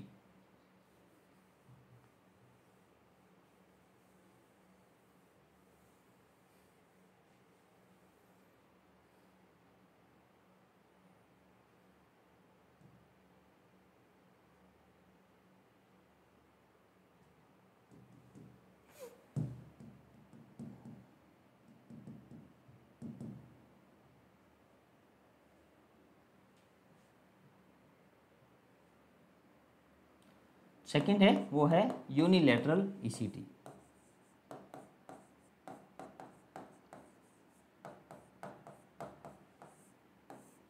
यूनिलैटरल ईसीटी, ठीक है। बाइलैटरल में आपको इलेक्ट्रोड्स का प्लेसमेंट कहाँ होता है वो आपको समझ में आ गया होगा। अब अपन पढ़ते हैं यूनिलैटरल ईसीटी के अंदर इलेक्ट्रोड्स का प्लेसमेंट कैसे करते हैं। यूनिलैटरल का मतलब है इलेक्ट्रोड्स है वो एक साइड में लगेंगे, वन साइड में लगेंगे, बोथ साइड में नहीं लगेंगे। जबकि यूनिलैटरल इलेक्ट्रोड्स दोनों में ही दो होते हैं, ठीक है। ये अभी कभी कंफ्यूज हो जाते हैं, यूनिलैटरल के अंदर ऐसे समझते हैं यूनिलैटरल के अंदर एक इलेक्ट्रोड्स लगाया, नो, इलेक्ट्रोड्स दो ही होते हैं, वो एक साइड में लगाए जाते हैं, ठीक है। सबसे पहली कंफ्यूजन क्लियर रखनी है, ओके। यूनिलैटरल के अंदर अपन जो इलेक्ट्रोड्स होते हैं वो कहाँ लगाते हैं उसकी अपन बात करें तो वन साइडेड इलेक्ट्रोड्स लगाते हैं एक साइड में। उसमें क्या थे, बोथ साइड में लगाते थे। अब अपन वन साइडेड में डिसाइड ये करना है कि कौन से साइड लगाना है, ये सबसे इंपॉर्टेंट होता है यूनिलैटरल के अंदर, ठीक है। तो यूनिलैटरल के अंदर अपन बात करें, जैसे पेशेंट है वो अपना जो राइट हैंड डोमिनेंट हैंड कौन सा है, जैसे एक पेशेंट है उसका जो डोमिनेंट हैंड है वो राइट है, ठीक है। राइट हैंड है तो उसका जो डोमिनेंट हैंड राइट है, तो उसका जो पेशेंट का जो है डोमिनेंट हैंड है उसका डोमिनेंट एरिया कौन सा हो गया, राइट। पेशेंट का कोई भी राइट हैंड है डोमिनेंट है तो उसका जो डोमिनेंट एरिया होगा वो होगा लेफ्ट। समझ में आ गया। ब्रेन के अंदर क्या होगा, ब्रेन के जो नर्व टिश्यू है राइट साइड के लिए एरिया डोमिनेंट एरिया होता है लेफ्ट, और लेफ्ट साइड के वर्क के लिए कौन होता है राइट साइड, ठीक है। तो ऊपर जाके ब्रेन का एरिया है वो जो एक्सट्रीमिटीज के अकॉर्डिंग अपोजिट साइड उसका डोमिनेंट एरिया होता है। तो पेशेंट यदि राइट साइड है,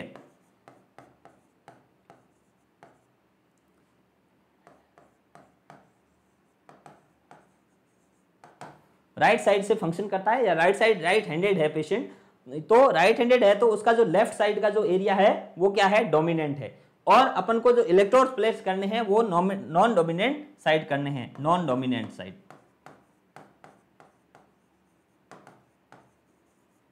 एक पेशेंट है राइट साइड का हाथ मतलब राइट साइड का राइट साइडेड है तो उसका जो ब्रेन में एरिया है वो डोमिनेंट एरिया कौन सा होगा,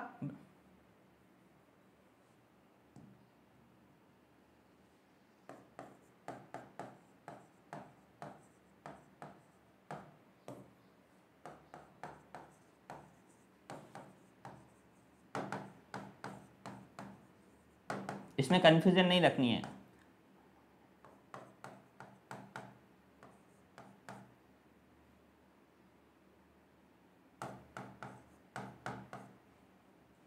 समझ में आ गया। राइट हैंडेड पर्सन है उसका ब्रेन के अंदर डोमिनेंट पार्ट होगा वो होगा लेफ्ट साइडेड, ठीक है। अपन को इलेक्ट्रोड्स प्लेस करने हैं नॉन डोमिनेंट साइड में, तो जो राइट हैंडेड पर्सन है उसका नॉन डोमिनेंट एरिया कौन सा होगा, राइट साइडेड। तो ब्रेन के राइट साइडेड नॉन डोमिनेंट में right side of brain, clear है।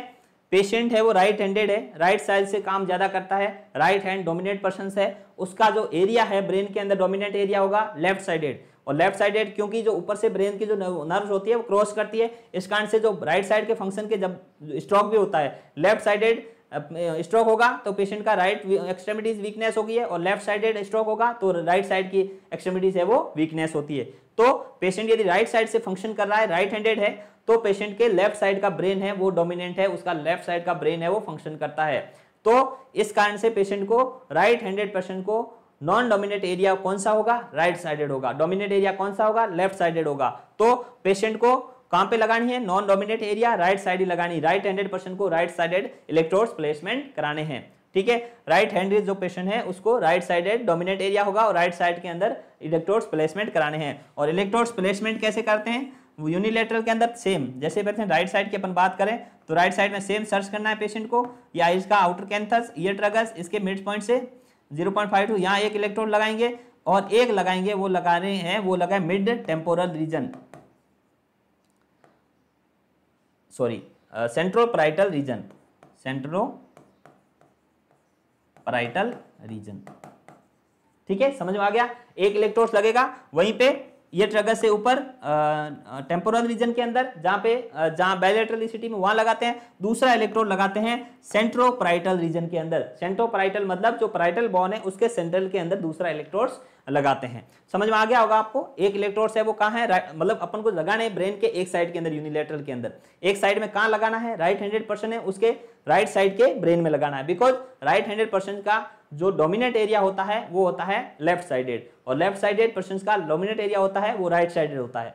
कंफ्यूजन बिल्कुल नहीं होनी है, बिकॉज इसमें कंफ्यूजन की जरूरत नहीं है, क्योंकि कंफ्यूज होंगे तो इसके अंदर क्वेश्चन गलत होने के चांसेस ज्यादा होते हैं। और ये भी इंपॉर्टेंट है, एग्जाम ऑफ यू से भी कभी कभी क्वेश्चन पूछा जा सकता है। रिसेंट के अंदर यूनिलैटरल ईसीटी ही प्रोवाइड की जाती है। ये मतलब इतना क्यों करते हैं उसके बारे में बताएं। जैसे पर्सन राइट हैंडेड है, मोस्ट ऑफ उसके फंक्शन है वो राइट हैंड से हो रहे हैं। राइट हैंड पर्सन में अपन लेफ्ट साइडेड के ब्रेन के अंदर लगाएंगे तो ब्रेन का यदि कुछ इवेंट्स हो जाता है, कुछ कन्वर्जन के कारण से ब्रेन का एरिया डैमेज होता है, तो पेशेंट का राइट साइड के फंक्शन है वो क्या हो जाएंगे, कमजोर हो जाएंगे। और पेशेंट यदि राइट साइड से फंक्शन कर रहा है और राइट साइड के फंक्शंस के कारण राइट साइड का मतलब लेफ्ट साइड का एरिया खराब हो गया, तो पेशेंट को काम करने में और ज्यादा प्रॉब्लम्स आएगी। तो प्रेफर करते हैं पेशेंट के नॉन डोमिनेंट साइड के एरिया में ईसीटी इलेक्ट्रोड्स प्लेसमेंट का। तो आपको ये समझ में आ गया होगा। पेशेंट राइट हैंडेड है तो उसका जो ब्रेन का एरिया लेफ्ट साइडेड एरिया होता है वो डोमिनेंट एरिया होता है, ठीक है। और इसमें इसने बताया है नॉन डोमिनेंट एरिया में लगाना है, तो ब्रेन का अपना जो राइट साइडेड पर्सन होता है उसका नॉन डोमिनेंट एरिया होता है वो राइट साइडेड होता है, और लेफ्ट साइडेड उसका डोमिनेंट एरिया होता है। तो उसी जिस एंड से वर्क कर रहा है उसी साइड पेशेंट को ईसीटी इलेक्ट्रोड्स है वो प्लेसमेंट कराना है, ये याद रखना है। यदि दाएं हाथ से लेफ्ट साइडेड पर्सन है तो लेफ्ट साइड के ब्रेन के अंदर, लेफ्ट साइडेड के अंदर ही पेशेंट को ईसीटी इलेक्ट्रोड्स है वो प्लेसमेंट कराने हैं, ठीक है। इंपॉर्टेंट है, एग्जाम ऑफ यू से भी इंपॉर्टेंट है, आपको समझ में आ गया होगा। यूनिलैटरल और बाइलैटरल ईसीटी, उसके अंदर ईसीटी इलेक्ट्रोड्स है उसका प्लेसमेंट कैसे कराया जाता है उसके बारे में, ठीक है। नेक्स्ट अपन आगे बढ़ते हैं। तो ये क्या हो गए, बाइलैटरल और यूनिलैटरल ईसीटी, और इसके अंदर ईसीटी इलेक्ट्रोड्स है वो कैसे प्लेसमेंट कराते हैं उसके बारे में आपको बताया। नेक्स्ट आगे बढ़ते हैं, वो है करंट। सभी जो भी आपको इसमें बताया जा रहा है ईसीटी के अंदर सभी टॉपिक्स है वो इंपॉर्टेंट है एग्जाम ऑफ यू से। नेक्स्ट अपन बात करते हैं करंट की, ठीक है। करंट होता है वो होता है 70 to 130 वोल्ट, ठीक है। एक ही संख्या में बात करें 110 वोल्ट, ठीक है। एग्जाम ऑफ यू से भी इंपॉर्टेंट है, ये क्वेश्चन भी कई बार पूछा गया है, बहुत ज्यादा इंपॉर्टेंट है, ये इंपॉर्टेंट क्वेश्चन यहां से भी बन सकता है।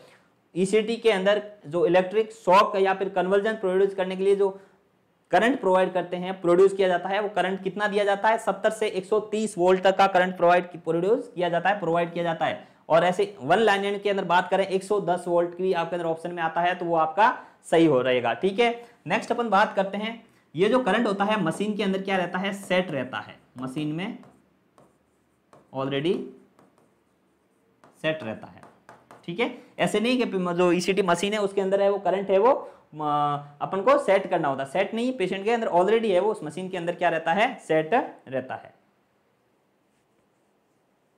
ठीक है। नेक्स्ट अपन बात करते हैं कि करंट के बाद में जो मिली एम्पियर में करंट की बात करें तो 200 से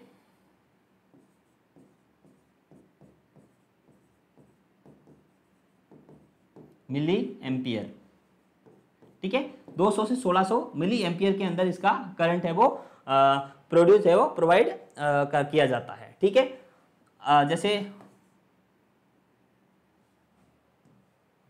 तो ये क्या होता है, करंट कितना प्रोवाइड किया जाता है, 70 से 130 वोल्ट, इंपॉर्टेंट है। और मिली एम्पियर के अंदर जो करंट है वो 200 से 1600 एम्पियर तक प्रोवाइड किया जाता है। नेक्स्ट अपन बात करें वो करें टाइम की,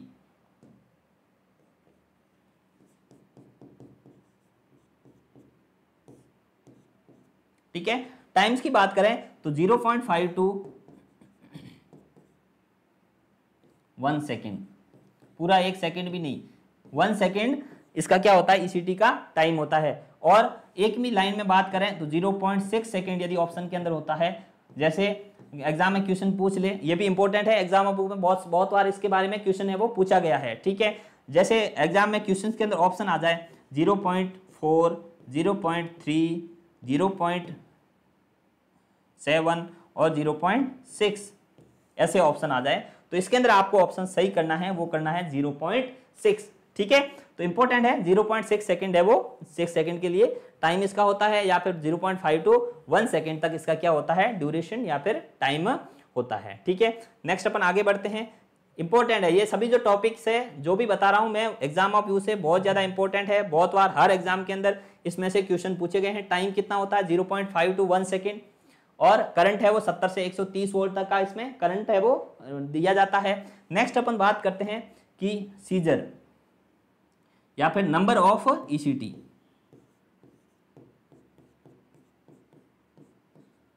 ठीक है, नंबर ऑफ ईसीटी, तो मोस्ट ऑफ पेशेंट को 6 to 12 ईसीटी दी जाती है।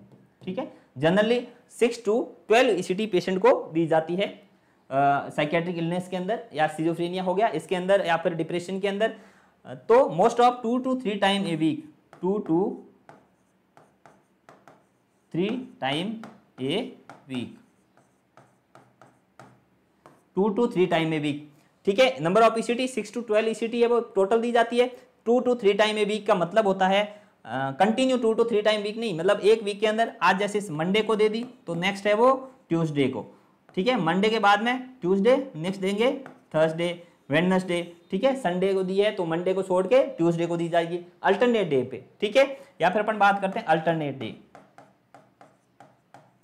अल्टरनेट डे इंपॉर्टेंट है कि ईसीटी है वो अल्टरनेट डे दी जाती है। ऐसा नहीं कि वीक के अंदर 3 टाइम 2 to 3 टाइम है वो कंटिन्यू दे दी, कंटिन्यू नहीं, पेशेंट को 3 टाइम ए वीक, एक वीक के अंदर 2 से 3 बार देनी है, लेकिन अल्टरनेट डे पे देनी है, गैप छोड़ के 2 दिन, जैसे मतलब 2 टाइम देनी है तो 2 डेज का गैप छोड़ के फिर देनी है। तो ये क्या होती है, ईसीटी प्रोवाइड की जाती है। और मैक्सिमम नंबर होते हैं वो होते हैं 25, मैक्सिमम है वो 25 ईसीटी है वो दी जा सकती है। ठीक है, अप टू 25 ईसीटी है वो पेशेंट को दी जा सकती है, और टोटल है वो 6 to 12 ईसीटी, 2 to 3 टाइम में वीक इन अल्टरनेट डे, और मैक्सिमम 25 ईसीटी दी जाती है। कभी कभी पेशेंट को कंटिन्यूस ट्रीटमेंट के रूप में, कंटिन्यूस 1 मंथ में 1 टाइम भी दी जाती है। कई जो ट्रीटमेंट होता है, रेगुलर ट्रीटमेंट कराते हैं पेशेंट को, 1 मंथ में एक बार भी ईसीटी है वो प्रोवाइड की जाती है कंटिन्यूस ट्रीटमेंट के अंदर। इंपॉर्टेंट है number of ECT 6 to 12 ECT है वो पेशेंट के ट्रीटमेंट के लिए सफिशिएंट होती है, 2 to 3 टाइम में वीक देनी है, और मैक्सिमम 25 तक दी जाती है। मेजर डिसऑर्डर या फिर सिजोफ्रेनिया का पेशेंट है, उन पेशेंट के अंदर 25 तक ईसीटी है वो एक्सटेंड की जा सकती है। इंपॉर्टेंट है, करंट है वो 70 से 130 वोल्ट, टाइम है वो 0.5 to 1 सेकंड तक, पूरा 1 सेकंड भी नहीं है, और number of ECT 6 to 12 ECT, 2 to 3 time में वीक है वो अल्टरनेट डे पे दी जाती है इसके अंदर। ठीक है, नेक्स्ट अपन आगे बढ़ते हैं, वो है सीजर कन्वर्जन।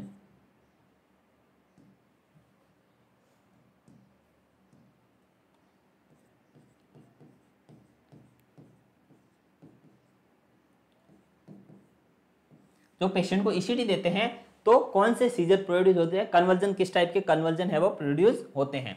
ठीक है, तो इसके अंदर पेशेंट को कन्वर्जन के अंदर इसको बोलते हैं ग्रांड माल सीजर, ग्रांड माल सीजर, या फिर इसको बोलते हैं tonic clonic scissor, tonic clonic scissor. ठीक है, समझ में आया। जो ईसीटी से जो पेशेंट को सीजर प्रोड्यूस होते हैं उन सीजर का नाम है ग्रांड माल सीजर या फिर टोनिक क्लोनिक सीजर। ठीक है, अब टोनिक क्लोनिक सीजर के अंदर अपन बात करते हैं, टोनिक सीजर क्या होता है। एक होता है टोनिक, टोनिक फेज। ठीक है, टोनिक फेज होती है वो होती है 10 सेकेंड की। ठीक है, टोनिक फेज होती है वो 10 सेकेंड की। आपको याद रखना है ये ऑब्जर्व कैसे करते हैं, observe by cuff inflated on one sided thigh before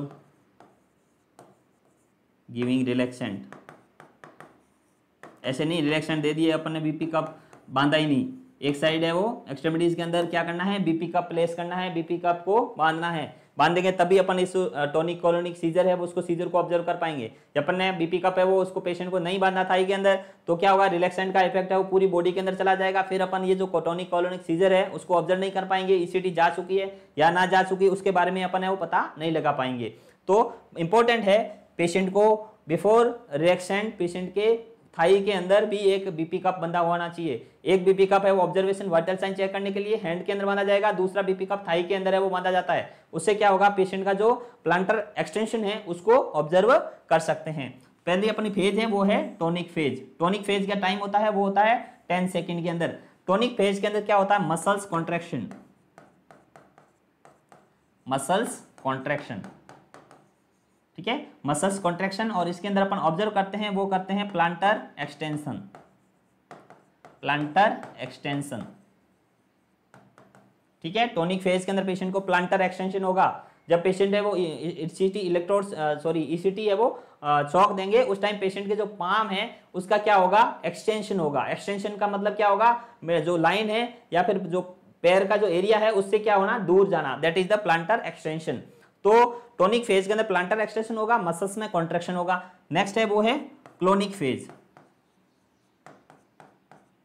clonic phase, clonic phase में क्या होगा, रिदमिक क्या होगा, movement, rhythmic muscular movement, muscular movement, ठीक है, मस्कुलर मूवमेंट्स। और ये होता है 25 से 30 सेकेंड के लिए, ठीक है, 25 से 30 सेकेंड के लिए होते हैं, ठीक है। जो ऑल ओवर अपन बात करते हैं तो होता है 25, ठीक है, 25 टू 30 सेकेंड। तो ये ड्यूरेशन होता है सीजर का, वो था 25 टू 30 सेकेंड। 10 सेकेंड के लिए टॉनिक फेज जिसके अंदर मसल्स कॉन्ट्रैक्शन होगा और प्लांटर एक्सटेंशन होगा। टॉनिक क्लोनिक फेज के अंदर 25 टू 30 सेकेंड जिसके अंदर रिदमिक मसल्स है वो मूवमेंट्स होती है, कॉन्ट्रैक्शन होता है। तो ये क्या होता है, सीजर का टाइप है, किस टाइप के सीजर है वो प्रोड्यूस होते हैं पेशेंट को जब ईसीटी देते हैं। और ऑब्जर्व कहाँ करते हैं, एक्सट्रीमिटीज के अंदर पेशेंट को ऑब्जर्व करते हैं जिसके ऊपर बीपी कप है वो प्लेस किया होता है और उसके अंदर क्या होगा, पेशेंट का जो सीजर का इफेक्ट है या फिर जो कॉन्ट्रैक्शन है उसको ऑब्जर्व कर सकते हैं, ठीक है। नेक्स्ट अपन बात करते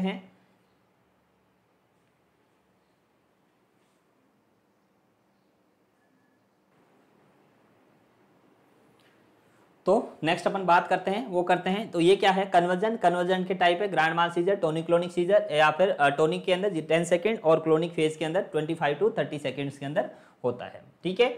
नेक्स्ट अपन बात करते हैं ईसीटी है वो फंक्शन कैसे करती है। ईसीटी से ब्रेन के अंदर चेंजेस कैसे होते हैं, किस टाइप से फंक्शन करती है ईसीटी, उसके बारे में आपको बताएं।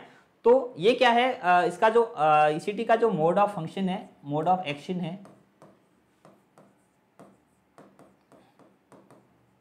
ठीक है। तो ये क्या है, अननोन है, अपन को अभी तक इसके बारे में कंफर्म नहीं बता पाए हैं कि ये कैसे फंक्शन करती है। लेकिन क्या है, कुछ हाइपोथेसिस, ठीक है, हाइपोथेसिस कुछ रिसर्च हुए जिसके अंदर ये पाया गया कि जो ईसीटी है वो क्या करती है, जो ब्रेन टिश्यू है या ब्रेन के अंदर जो न्यूरोट्रांसमीटर है, ठीक है, न्यूरोट्रांसमीटर है, न्यूरोट्रांसमीटर एक्टिविटीज को चेंज कर देती है, ठीक है, न्यूरोट्रांसमीटर एक्टिविटीज को चेंजेस कर देती है। जैसे अपन न्यूरोट्रांसमीटर में बात करें तो डोपामिन हो गया, okay, dopamine, serotonin, norepinephrine, epinephrine हो गया, ठीक है। तो इनकी जो एक्टिविटीज होती है उसको क्या कर देते हैं, चेंज कर देते हैं, एक्टिविटीज को बढ़ा देते हैं, इंक्रीज एक्टिविटी, ठीक है। तो जिसके अकॉर्डिंग जो जिस चीज की ब्रेन के अंदर या फिर माइंड के अंदर जो एक्टिविटीज डिस्टर्बेंस होती है उन एक्टिविटीज को चेंज कर देते हैं, न्यूरोट्रांसमीटर में चेंज कर देते हैं, हाइपोथेसिस या फिर ऐसा देखा गया, ठीक है। नेक्स्ट अपन बात करते हैं उसके अंदर क्या होता है, लिम्बिक सिस्टम है अपना, लिम्बिक सिस्टम।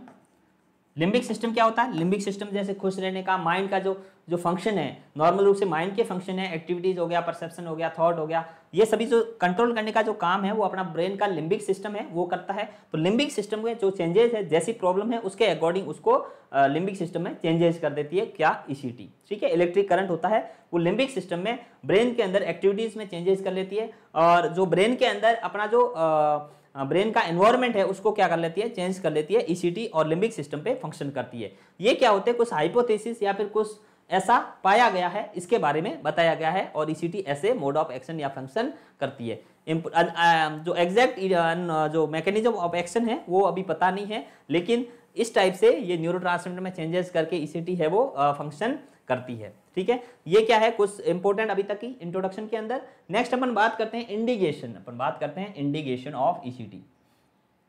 इंपॉर्टेंट है ये भी, इंडिकेशन ऑफ ईसीटी।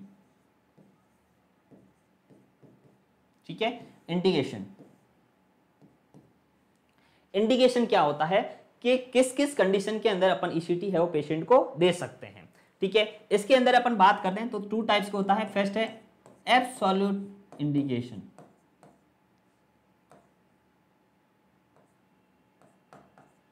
ठीक है, एब्सोल्यूट इंडिकेशन। एब्सोल्यूट इंडिकेशन का मतलब ये होता है कि इस कंडीशन के अंदर ईसीटी देनी ही देनी है। ठीक है, तो एक होता है एब्सोल्यूट इंडिकेशन और एक होता है रिलेटिव इंडिकेशन, जिसके अपन दे भी सकते हैं तो भी सही है और नहीं भी दे सकते हैं तो भी कोई इश्यू नहीं है। लेकिन एब्सोल्यूट इंडिकेशन का मतलब होता है ऐसे पेशेंट, इस डिसऑर्डर से ग्रसित पेशेंट होंगे, उस पेशेंट को ईसीटी है वो अपन को प्रोवाइड करनी ही करनी है। एब्सोल्यूट इंडिकेशन के अंदर सबसे मेन है वो है सुसाइडल अटेम्प्ट। ठीक है, सुसाइडल अटेम्प्ट या फिर सुसाइडल अटेम्प्ट के पेशेंट है उसके अंदर अपन को ईसीटी प्रोवाइड करनी ही करनी है। ठीक है, सेकंड वन है वो है मेजर डिप्रेशन। ठीक है, मेजर डिप्रेशन या फिर अपन बोल सकते हैं मेलेनकोलिया, मेलेनकोलिया। ठीक है, आपको समझ में आ गया होगा। मेजर डिप्रेशन या मेलेनकोलिया के अंदर पेशेंट को ईसीटी प्रोवाइड करनी है। सुसाइडल अटेम्प्ट के अंदर मेन इसका इंडिकेशन है ईसीटी का। आते हैं, क्वेश्चन आता है ईसीटी का मेन इंडिकेशन के अंदर, तो सबसे पहले आपका सुसाइडल अटेम्प्ट लिखा हुआ है तो सुसाइडल अटेम्प्ट का ऑप्शन है वो सबसे ज्यादा आपका सही माना जाएगा। ठीक है, सुसाइडल अटेम्प्ट हो गया और मेलेनकोलिया हो गया। ठीक है, ये दोनों तो मेजर डिप्रेशन और सुसाइडल है, ये क्या है एब्सोल्यूट इंडिकेशन है ईसीटी के, जिसके अंदर आपको ईसीटी प्रोवाइड करनी ही करनी है पेशेंट यदि सुसाइडल अटेम्प्ट का है या फिर मेजर डिप्रेशन का पेशेंट है। ठीक है, नेक्स्ट अपन बात करते हैं रिलेटिव या फिर अपन थर्ड है वो सिजोफ्रेनिया के अंदर भी पेशेंट को दे सकते हैं। सिजोफ्रेनिया के अंदर भी ट्रीटमेंट ऑफ फ्लूइड मानी जाती है ईसीटी। ठीक है, नेक्स्ट अपन एब्सोल्यूट नहीं मान सकते लेकिन सिजोफ्रेनिया को कभी कभी एब्सोल्यूट इंडिकेशन के अंदर मान सकते हैं। ठीक है, इसके अलावा अपन बात करते हैं तो relative indication. Relative indication,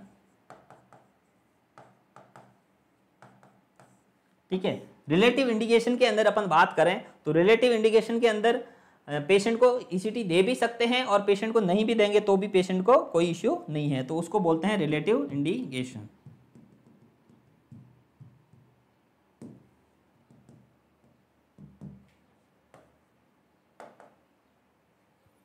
okay, relative indication, relative indication के अंदर हम बात करें तो मेनिया हो गया पेशेंट को, मेनिया।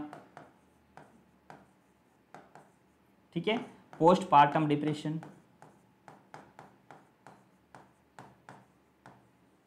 पोस्टपार्टम डिप्रेशन हो गया, कैटाटोनिक सिजोफ्रेनिया हो गया,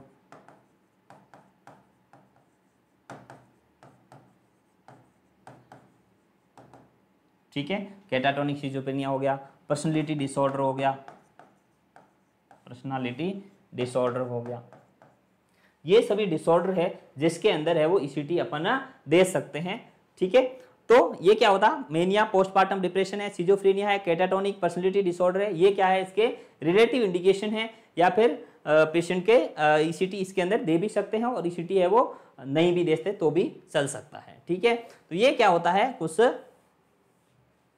इंडिकेशन है, एब्सोल्यूट इंडिकेशन और रिलेटिव इंडिकेशन। ओके, तो आपको समझ में आ गया होगा। एब्सोल्यूट में ये इंपॉर्टेंट है दोनों एग्जाम में, और कई बार एग्जाम के अंदर भी इसके बारे में क्वेश्चन पूछा गया है। पेशेंट को ईसीटी का मेन इंडिकेशन क्या है, that is the suicidal attempt और मेजर डिप्रेशन। इन दोनों में से ऑप्शन आता है तो मेन सुसाइडल अटेम्प्ट जाएगा, और दोनों में से एक कोई ऑप्शन आ रहा है मेजर डिप्रेशन और सुसाइडल अटेम्प्ट में से दोनों ऑप्शन है वो क्या है एब्सोल्यूट इंडिकेशन माना जाता है। ठीक है, अब अपन बात करते हैं किसके अंदर ईसीटी है वो नॉन इफेक्टिव है। Okay, ECT non effective. ठीक है, ईसीटी किसके अंदर, कौन कौन से डिजीज है जिसके अंदर ज्यादा इफेक्टिव नहीं है। तो अपन बात करते हैं न्यूरोसिस। न्यूरोसिस के अंदर, न्यूरोसिस के जो भी डिसऑर्डर है, एंजाइटी हो गया, ओसीडी हो गया, इन सब के अंदर ये भी है इफेक्टिव नहीं है। जैसे अपन बात करते हैं फोबिया हो गया, ठीक है, ओसीएन हो गया, या फिर ओसीडी हो गया, ऑब्सेसिव कंपल्सिव न्यूरोसिस हो गया, ठीक है, इसके अलावा डीसीटी हो गया।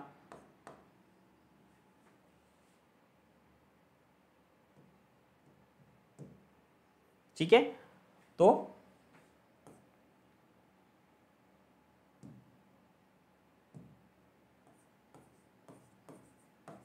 नॉन इफेक्टिव, ठीक है, नॉन इफेक्टिव में अपन ने बात की तो सबसे पहले है वो है न्यूरोसिस। ओके, न्यूरोसिस के अंदर कौन सा हो गया, फोबिया हो गया, ओसीडी हो गया, ऑब्सेसिव कंपल्सिव न्यूरोसिस हो गया, ठीक है, डीसीडी हो गया, डिसोसिएटिव कन्वर्जेंट डिसऑर्डर हो गया, ठीक है, एल्कोहलिज्म हो गया,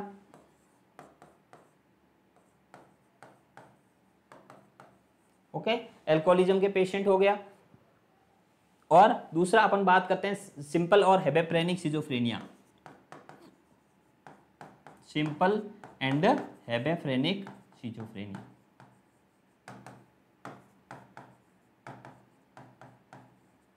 ठीक है, और दूसरा है डिप्रेशन के अंदर न्यूरोटिक डिप्रेशन। न्यूरोटिक डिप्रेशन के अंदर ईसीटी है वो इफेक्टिव नहीं है। ओके, तो ये क्या है, कुछ डिसऑर्डर है जिसके अंदर ईसीटी है वो इफेक्टिव नहीं है। ओबिया हो गया, डीसीडी हो गया, ओसीडी हो गया, डीसीडी हो गया, एल्कोहलिज्म हो गया, सिंपल एंड हेबेप्रेनिक सिजोफ्रेनिया हो गया, न्यूरोटिक डिप्रेशन है उसके अंदर भी ईसीटी है वो इफेक्टिव नहीं है। ये भी एग्जाम ऑफ यू से इंपॉर्टेंट है कि पूछा जाता है कौन से डिप्रेशन के अंदर ईसीटी इफेक्टिव नहीं है, तो न्यूरोटिक डिप्रेशन के अंदर ईसीटी है वो इफेक्टिव नहीं है। ओके, समझ में आ गया होगा। तो ये नॉन इफेक्टिव है, इनके अंदर ईसीटी है वो देने से कोई फायदा नहीं है। तो किसके अंदर नॉन इफेक्टिव है उसके बारे में आपको बता दिया। नेक्स्ट अपन बात करते हैं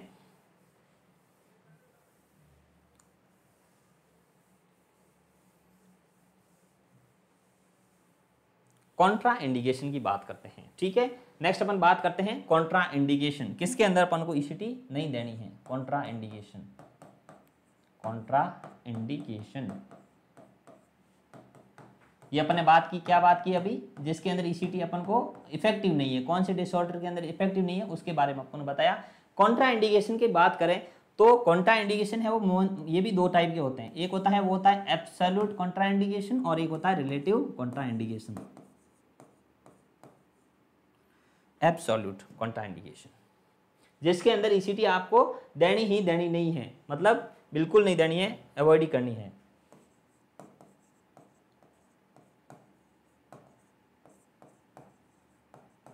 एब्सोल्यूट कॉन्ट्रा इंडिकेशन जिसके अंदर ईसीटी बिल्कुल प्रोवाइड करनी नहीं करनी है। और रिलेटिव के अंदर क्या होता है कि आप दे भी सकते हो कभी कभी, रिलेटिव कॉन्ट्रा इंडिकेशन अवॉइड करनी है, लेकिन इमरजेंसी हो कंडीशन के अंदर दे भी सकते हैं। ठीक है, अब एब्सोल्यूट कॉन्ट्रा इंडिकेशन के अंदर सबसे मेन है वो है इंक्रीज आईसीपी, इंपॉर्टेंट है, सबसे ज्यादा इंपॉर्टेंट इंक्रीज आईसीपी। पेशेंट का आईसीपी बढ़ा हुआ हो,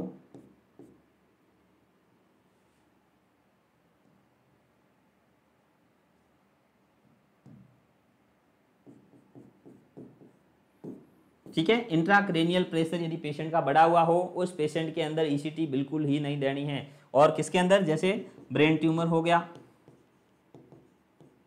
ठीक है, पेशेंट को ब्रेन ट्यूमर है, या फिर पेशेंट को हेमेटोमा है, हेमरेज है, ब्रेन हेमरेज हो गया हो, या फिर ब्रेन हेमेटोमा हो, ये सभी कंडीशन है जिस कंडीशन के अंदर पेशेंट को ईसीटी बिल्कुल ही नहीं देनी है। किसके अंदर, इंक्रीज आईसीपी के अंदर। तो ये क्या है, increase ICP is a absolute Contra indication of ECT, जिसके अंदर बिल्कुल ही ईसीटी नहीं देनी है वो है इंक्रीज आईसीपी। ओके, नेक्स्ट अपन रिलेटिव कॉन्ट्रा इंडिकेशन की बात करें तो रिलेटिव में, ठीक है, रिलेटिव में सबसे मेन है वो है रिसेंट का एमआई हो पेशेंट को, रिसेंट एमआई, पेशेंट को हार्ट अटैक आया हो, रिसेंट का एमआई हो, मायोकार्डियल इन्फार्क्शन है, तो उसके अंदर पेशेंट को बिल्कुल नहीं है। या फिर कार्डियक पेशेंट बिल्कुल, मतलब उसको अपन को अवॉइड करना है, कार्डियक पेशेंट हो, ठीक है, प्रेगनेंसी हो, मेटालिक इम्प्लांट हो, मेटालिक इम्प्लांट हो, उसको निकाल के उसके बाद में ट्राई करना है, नहीं तो अपन को अवॉइड करना है। ठीक है, इसके अलावा स्ट्रोक है, स्ट्रोक का पेशेंट हो, ग्लूकोमा का पेशेंट हो, इनके अंदर क्या है, रिलेटिव कॉन्ट्राइंडिकेशन है, इसके अंदर भी अपन को पेशेंट को ईसीटी है वो क्या करनी है, अवॉइड करनी है, पेशेंट को ईसीटी नहीं देनी है। दूसरा हो गया फ्रैक्चर है, फ्रैक्चर के अंदर भी क्या है, रिलेटिव कॉन्ट्राइंडिकेशन है, उन पेशेंट को भी ईसीटी है वो नहीं देनी है। तो इंपॉर्टेंट है सबसे, इसके अंदर भी यहाँ से भी क्वेश्चन सबसे ज्यादा बनता है कि absolute contraindication of ECT that is the increased ICP, brain tumour, haematoma, haemorrhage, ये कंडीशन है, इसके अंदर पेशेंट को ईसीटी बिल्कुल ही नहीं देनी है। और दूसरा रिलेटिव के अंदर रिसेंट का पेशेंट को कार्डियक एमआई हुआ है या फिर कार्डियक इश्यू हुआ है, कुछ कार्डियक इश्यू हो, पेशेंट का फ्रैक्चर हो, किसी भी प्रेगनेंसी हो, मेटालिक इम्प्लांट हो, स्ट्रोक हो, ग्लूकोमा हो, ये सभी कंडीशन है जिसके अंदर अपन को पेशेंट को ईसीटी है वो क्या करनी है, अवॉइड करनी है। नेक्स्ट अपन बात करते हैं साइड इफेक्ट की, side effect of ECT, side effect, ECT से क्या साइड इफेक्ट होते हैं या फिर क्या हो सकता है। तो साइड इफेक्ट्स में सबसे मेन अपन बात करें तो क्या होता है, वो होता है reversible memory loss, reversible memory loss, या फिर अपन बोल सकते हैं रेट्रोग्रेड एमनेशिया, कॉम्प्लिकेशन भी है रेट्रोग्रेड एमनेशिया। ठीक है, और हेडेक,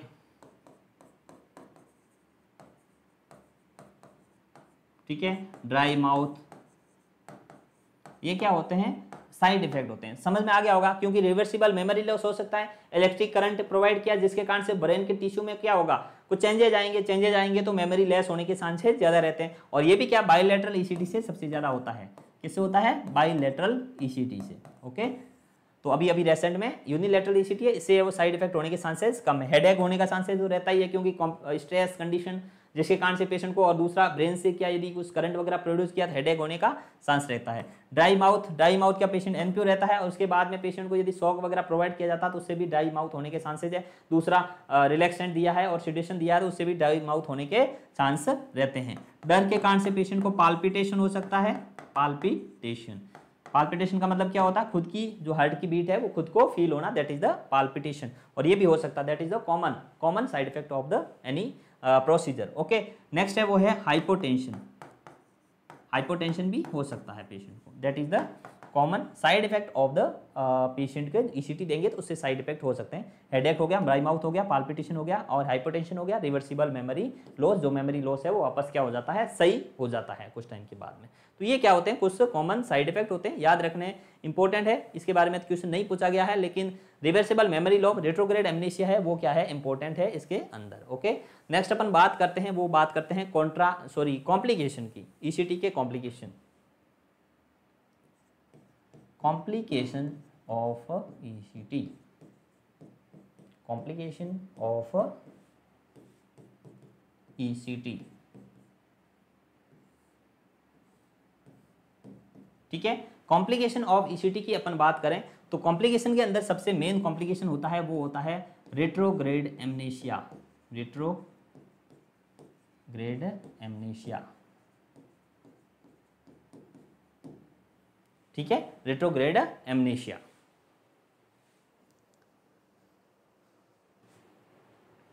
ठीक है, तो ये क्या है, अपन पढ़ रहे हैं कॉम्प्लिकेशन ऑफ ईसीटी। ईसीटी के क्या क्या कॉम्प्लिकेशन होते हैं उसके बारे में। तो सबसे पहला कॉम्प्लिकेशन है वो है रेट्रोग्रेड एमनेशिया। रेट्रोग्रेड एमनेशिया सबसे मेन कॉम्प्लिकेशन होता है ईसीटी का, और इसके अंदर क्या होता है, before any procedure, before events procedure, memory होती है वो पूरी लॉस हो जाती है। ओके, प्रोसीजर के ड्यूरिंग की और प्रोसीजर से पहले की जो भी मेमोरी होती है वो पूरी मेमोरी क्या हो जाती है, लॉस हो जाती है रेट्रोग्रेड एमनेशिया के अंदर। ठीक है, और दूसरा है फ्रैक्चर,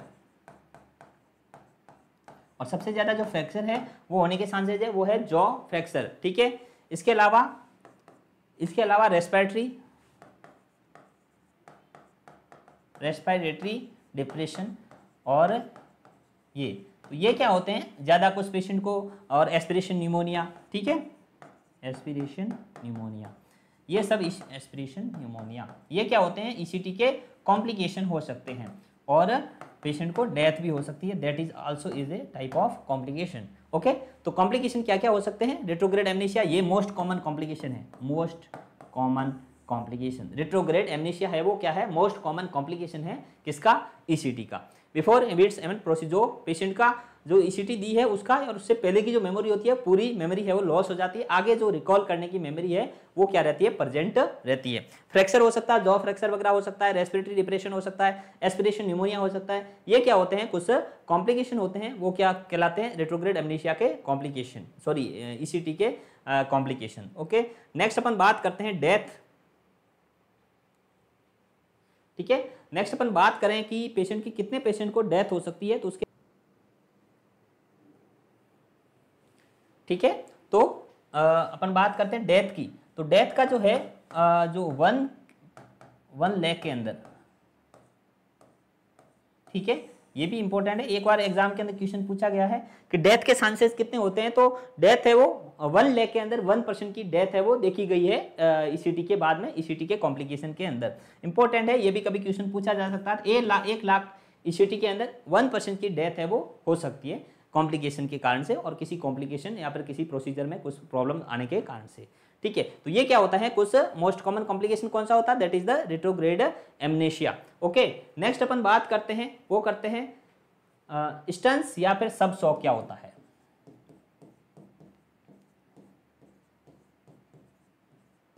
एक टर्मिनोलॉजी है स्टेंस या फिर सब शॉक। स्टेंस या फिर सब शॉक मत क्या होता है कि यदि पेशेंट्स को, उसको बोला जाता है insufficient current and shock in ECT. ठीक है, पेशेंट को ईसीटी जो दी, उसको पेशेंट को यदि ईसीटी का इफेक्ट नहीं आया है, प्रॉपर रूप से यदि करंट प्रोवाइड नहीं किया जाता, तो उसको सब शॉक या फिर स्टन्स बोला जाता है। टर्मिनोलॉजी है, ये भी एग्जाम ऑफ यूज से इंपॉर्टेंट है, आपको याद रखना है। स्टन्स या फिर सब शॉक क्या होता है? यदि पेशेंट को ईसीटी प्रोवाइड कर रहे हैं, ईसीटी के ड्यूरिंग यदि पेशेंट को सही तरह से ईसीटी का जो करंट है वो प्रोवाइड नहीं हो पाया है, तो उसको बोलते हैं स्टन्स या फिर सब शॉक। ठीक है, इनसफिशिएंट करंट बोल सकते हैं अपन। ठीक है, insufficient current and shock in during ECT, उसे अपन बोलते हैं स्टन्स या फिर सब शॉक बोला जाता है। इंपॉर्टेंट है, एग्जाम ऑफ यू से इसके बारे में भी कभी क्वेश्चन पूछा जा सकता है। अपन ने डेथ की बात की, तो डेथ कितनी होती है? डेथ होती है वो होती है 1 लाख के अंदर एक की डेथ। ठीक है, 1 in 1 lakh। ठीक है, 1 in 1 lakh, 1 लाख जो ईसीटी दी जाती है उसके अंदर 1% की डेथ होने के चांसेस होते हैं। ओके, नेक्स्ट अपन बात करते हैं नर्सिंग रेस्पॉन्सिबिलिटी, और ये सबसे ज्यादा क्या होती है? इंपॉर्टेंट होती है ईसीटी के दौरान। नर्सिंग रेस्पॉन्सिबिलिटी ड्यूरिंग मतलब ईसीटी सबसे ज्यादा इंपॉर्टेंट है। इसके बारे में इससे में भी बहुत बार क्वेश्चन पूछे गए हैं, बहुत ज्यादा क्वेश्चन पूछे गए हैं ईसीटी में। नर्स रेस्पॉन्सिबिलिटी,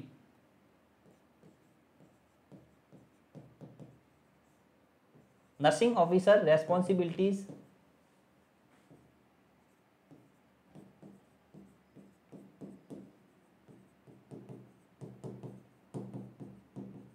ठीक है, नर्सिंग ऑफिसर रेस्पॉन्सिबिलिटी क्या रहती है ईसीटी के ड्यूरिंग, उसकी बात करें। ये भी इंपॉर्टेंट है एग्जाम ऑफ से, इसमें से 1-2 क्वेश्चन हर एग्जाम के अंदर पूछा जाता है ईसीटी के दौरान नर्सिंग रेस्पॉन्सिबिलिटी। अपन बात करते हैं या फिर अपन बोल सकते हैं role of nurse, role of nursing officers. Okay, तो सबसे पहले अपन बात करते हैं बिफोर ईसीटी। ईसीटी से पहले क्या नर्सिंग रेस्पॉन्सिबिलिटी रहती है? ठीक है, तो सबसे मेन पहला है वो है इन्फॉर्म्ड कंसेंट, इन्फॉर्म्ड कंसेंट। ठीक है, फ्रॉम क्लोज रिलेटिव, ये सबसे इंपॉर्टेंट थिंग्स होती है। Before any procedure, before any surgery, nursing responsibility है, पेशेंट को डॉक्टर्स लेता है कंसेंट, लेकिन अपन की बात पता होना चाहिए पेशेंट्स का जो ईसीटी से पहले इन्फॉर्म कंसेंट उनके पास हो। इन्फॉर्म कंसेंट है वो क्लोज रिलेटिव से लेना है। क्लोज रिलेटिव का मतलब उनके ब्रदर हो गए, फादर हो गए, मदर हो गए, उनके क्लोज रिलेटिव है उनसे ही लेना, ऐसे नहीं कोई फ्रेंड्स वगैरह के कंसेंट से ईसीटी पेशेंट को प्रोवाइड नहीं करनी है। ठीक है, दूसरा है रिमूव मेटालिक,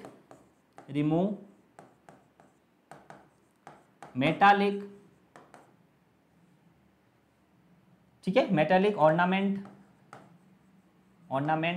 डेंसर्स,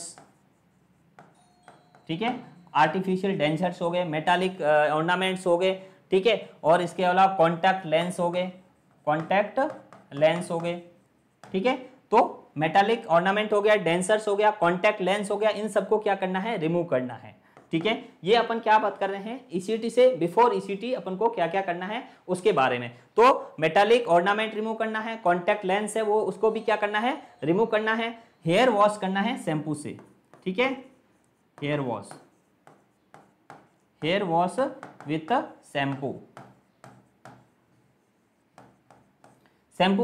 शैम्पू से हेयर वॉश करना है, बिकॉज क्या है, ऑयल होता है वो बेड कॉन्ट्रैक्शन होता है, oil bed conduction of ECT, bed conduction होता है, समझ में आ गया। इलेक्ट्रिक करंट है, हेयर वॉश करना है शैम्पू से, बिकॉज यदि पेशेंट के हेयर बालों के अंदर हेयर लगा हुआ है, ईसीटी का जो कंडक्शन है या फिर जो इलेक्ट्रिक कंडक्शन है वो क्या हो जाएगा, उसके कारण से पुअर हो जाएगा और पेशेंट का जो ईसीटी है प्रॉपर रूप से उसके करंट है वो नहीं जा पाएगा। तो हेयर वॉश करवाने हैं बिफोर ईसीटी, ठीक है, और किससे कराने हैं, शैम्पू से अच्छे से हेयर वॉश कराने हैं ईसीटी से पहले, ठीक है। नेक्स्ट अपन आगे बढ़ते हैं कि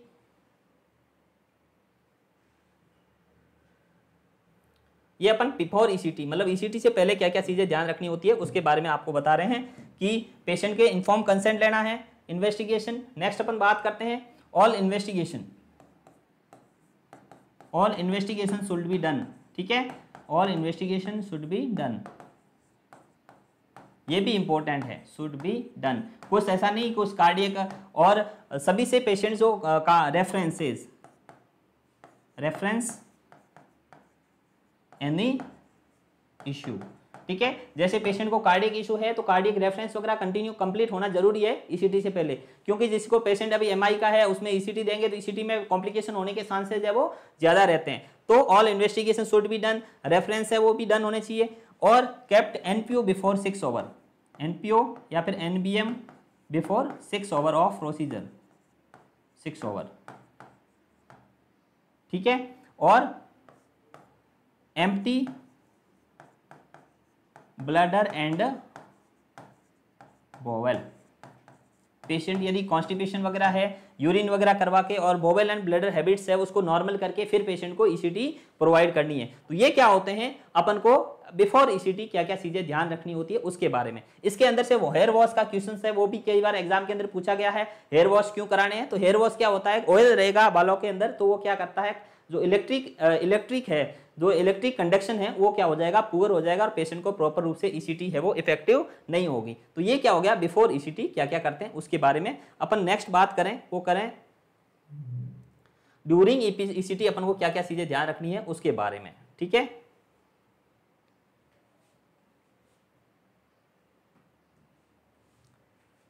नेक्स्ट है ड्यूरिंग ईसीटी, ओके। तो ड्यूरिंग ईसीटी अपन को क्या क्या चीजें ध्यान रखनी होती है, बिफोर ईसीटी में अपन को पेशेंट को हेयर वॉश करवाने हैं, ठीक है, इन्फॉर्म कंसेंट लेना है, पेशेंट को कोई पहले का कोई कॉम्प्लिकेशन है, कुछ प्रॉब्लम्स है, कुछ डिजीज से ग्रसित है तो रेफरेंस है वो, जैसे कार्डियक इश्यू है, एमआई है तो उसका कार्डियक रेफरेंस है, या फिर अदर डिजीज है, पेशेंट को फ्रैक्चर है, कोई भी कॉम्प्लिकेशन है, प्रेगनेंसी है, सभी के बारे में पेशेंट को पता होना जरूरी है और अपन को भी उसके बारे में डिटेल में जानकारी होना बहुत जरूरी है, ठीक है। ड्यूरिंग ईसीटी पेशेंट को क्या प्रोवाइड करना है, सुपाइन पोजिशन, सबसे इंपॉर्टेंट है पोजिशन, तो सुपाइन पोजिशन, ठीक है। और दूसरा पिल्लो है वो लंबोसेक्रल रीजन के अंदर, पिल्लो लंबार रीजन, ठीक है। उसके बाद में माउथ गैग इंपॉर्टेंट है, माउथ गैग है वो पेशेंट को माउथ गैग लगाना है ओरल कैविटी के अंदर, क्योंकि पेशेंट है वो यदि पेशेंट ड्यूरिंग प्रोसीजर के दौरान पेशेंट को टंग बाइट होने के चांसेस से प्रिवेंशन के लिए माउथ गैग है वो लगाना है, टंग बाइट से प्रिवेंशन के लिए, ठीक है। उसके बाद में क्लोज ऑब्जर्वेशन, पेशेंट को प्रोसीजर के दौरान उसको क्लोज ऑब्जर्वेशन में रखना है, ठीक है, और पेशेंट को रिस्ट्रेन प्रॉपरली, ठीक है।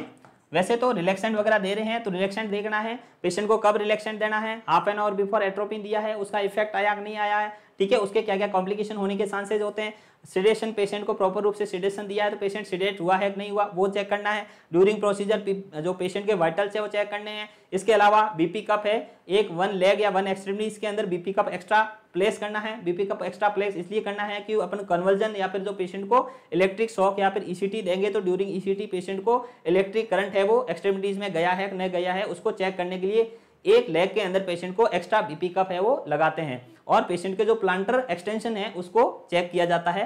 तो ये क्या हो गया, ड्यूरिंग ईसीटी नर्सिंग रेस्पॉन्सिबिलिटी। ठीक है, नेक्स्ट अपन बात करते हैं, वो करते हैं after ECT nursing responsibilities. After ECT, after ECT nursing responsibilities क्या होती है, तो पेशेंट्स को आफ्टर में वाइटल साइन सबसे ज्यादा इंपॉर्टेंट होते हैं, वाइटल साइन। ठीक है, पेशेंट को एनेस्थीसिया दिया है, पेशेंट को रिलैक्स किया है, तो आफ्टर ईसीटी पेशेंट के वाइटल साइन क्लोज मॉनिटर करने हैं, क्लोज्ड मॉनिटरिंग। ठीक है, क्लोज मॉनिटरिंग, पेशेंट को साइड लाइंग पोजीशन प्रोवाइड करनी है, प्रोवाइड साइड लाइंग पोजीशन।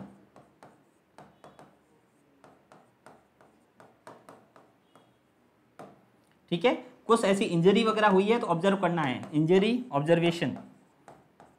ठीक है, सबका ऑब्जर्वेशन करना है।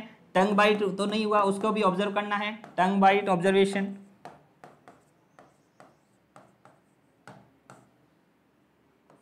ठीक है, टंग बाइट ऑब्जर्वेशन करना है। ठीक है, तो ये क्या होते हैं, और पेशेंट को क्लोज ऑब्जर्वेशन में रखना है, half an hour before after any procedure, और 1 घंटे तक पेशेंट को अच्छे से ऑब्जर्वेशन के अंदर रखना है। ठीक है, तो ये क्या होता है आफ्टर ईसीटी पेशेंट अपनी नर्सिंग रेस्पॉन्सिबिलिटीज क्या क्या होती है उसके बारे में। तो ये all over nursing responsibility before any procedure, जैसे ईसीटी से पहले नर्सिंग रेस्पॉन्सिबिलिटीज क्या क्या होती हैं, ड्यूरिंग प्रोसीजर और आफ्टर प्रोसीजर ऑफ ईसीटी। तो ये all detail about the ECT, जिसके अंदर अपन ने पढ़ा ईसीटी क्या होती है, ईसीटी का क्या क्या साइड इफेक्ट होते हैं, ईसीटी के क्या क्या कॉम्प्लिकेशन होते हैं, इंडिकेशन क्या होते हैं, एब्सोल्यूट इंडिकेशन क्या क्या होते हैं, कितने टाइम के लिए दी जाती है, कितना करंट प्रोवाइड किया जाता है। कोई मतलब बहुत सारे जो क्वेश्चंस होते हैं वो ईसीटी के अंदर एग्जाम ऑफ से बहुत ज्यादा इंपॉर्टेंट होते हैं। जैसे थाई के अंदर बीपी कप को क्यों बांधना है, एक एक्स्ट्रा बीपी कप है वो क्यों प्लेस करना है। ठीक है, करंट कितना प्रोवाइड करना है, कितने टाइम ड्यूरेशन के लिए ईसीटी दी जाती है। तो जो ऑल ओवर जो ईसीटी का टॉपिक है उसके अंदर एग्जाम ऑफ से बहुत ज्यादा इंपॉर्टेंट क्वेश्चंस बनते हैं। 4 to 5 क्वेश्चन से हर एग्जाम के अंदर ईसीटी के अंदर आते हैं। तो आज अपन ने ईसीटी के बारे में डिटेल में डिस्कस किया, आपको ईसीटी के बारे में अच्छे से समझ में आया होगा। नेक्स्ट क्लास के अंदर अपन अगला टॉपिक अपन अच्छे से डिस्कस करेंगे। तो आज की क्लास के अंदर इतना ही। आरएनयू नर्सिंग क्लासेस के ऑनलाइन प्लेटफॉर्म से जुड़े रहने के लिए बहुत बहुत धन्यवाद। Thank you very much.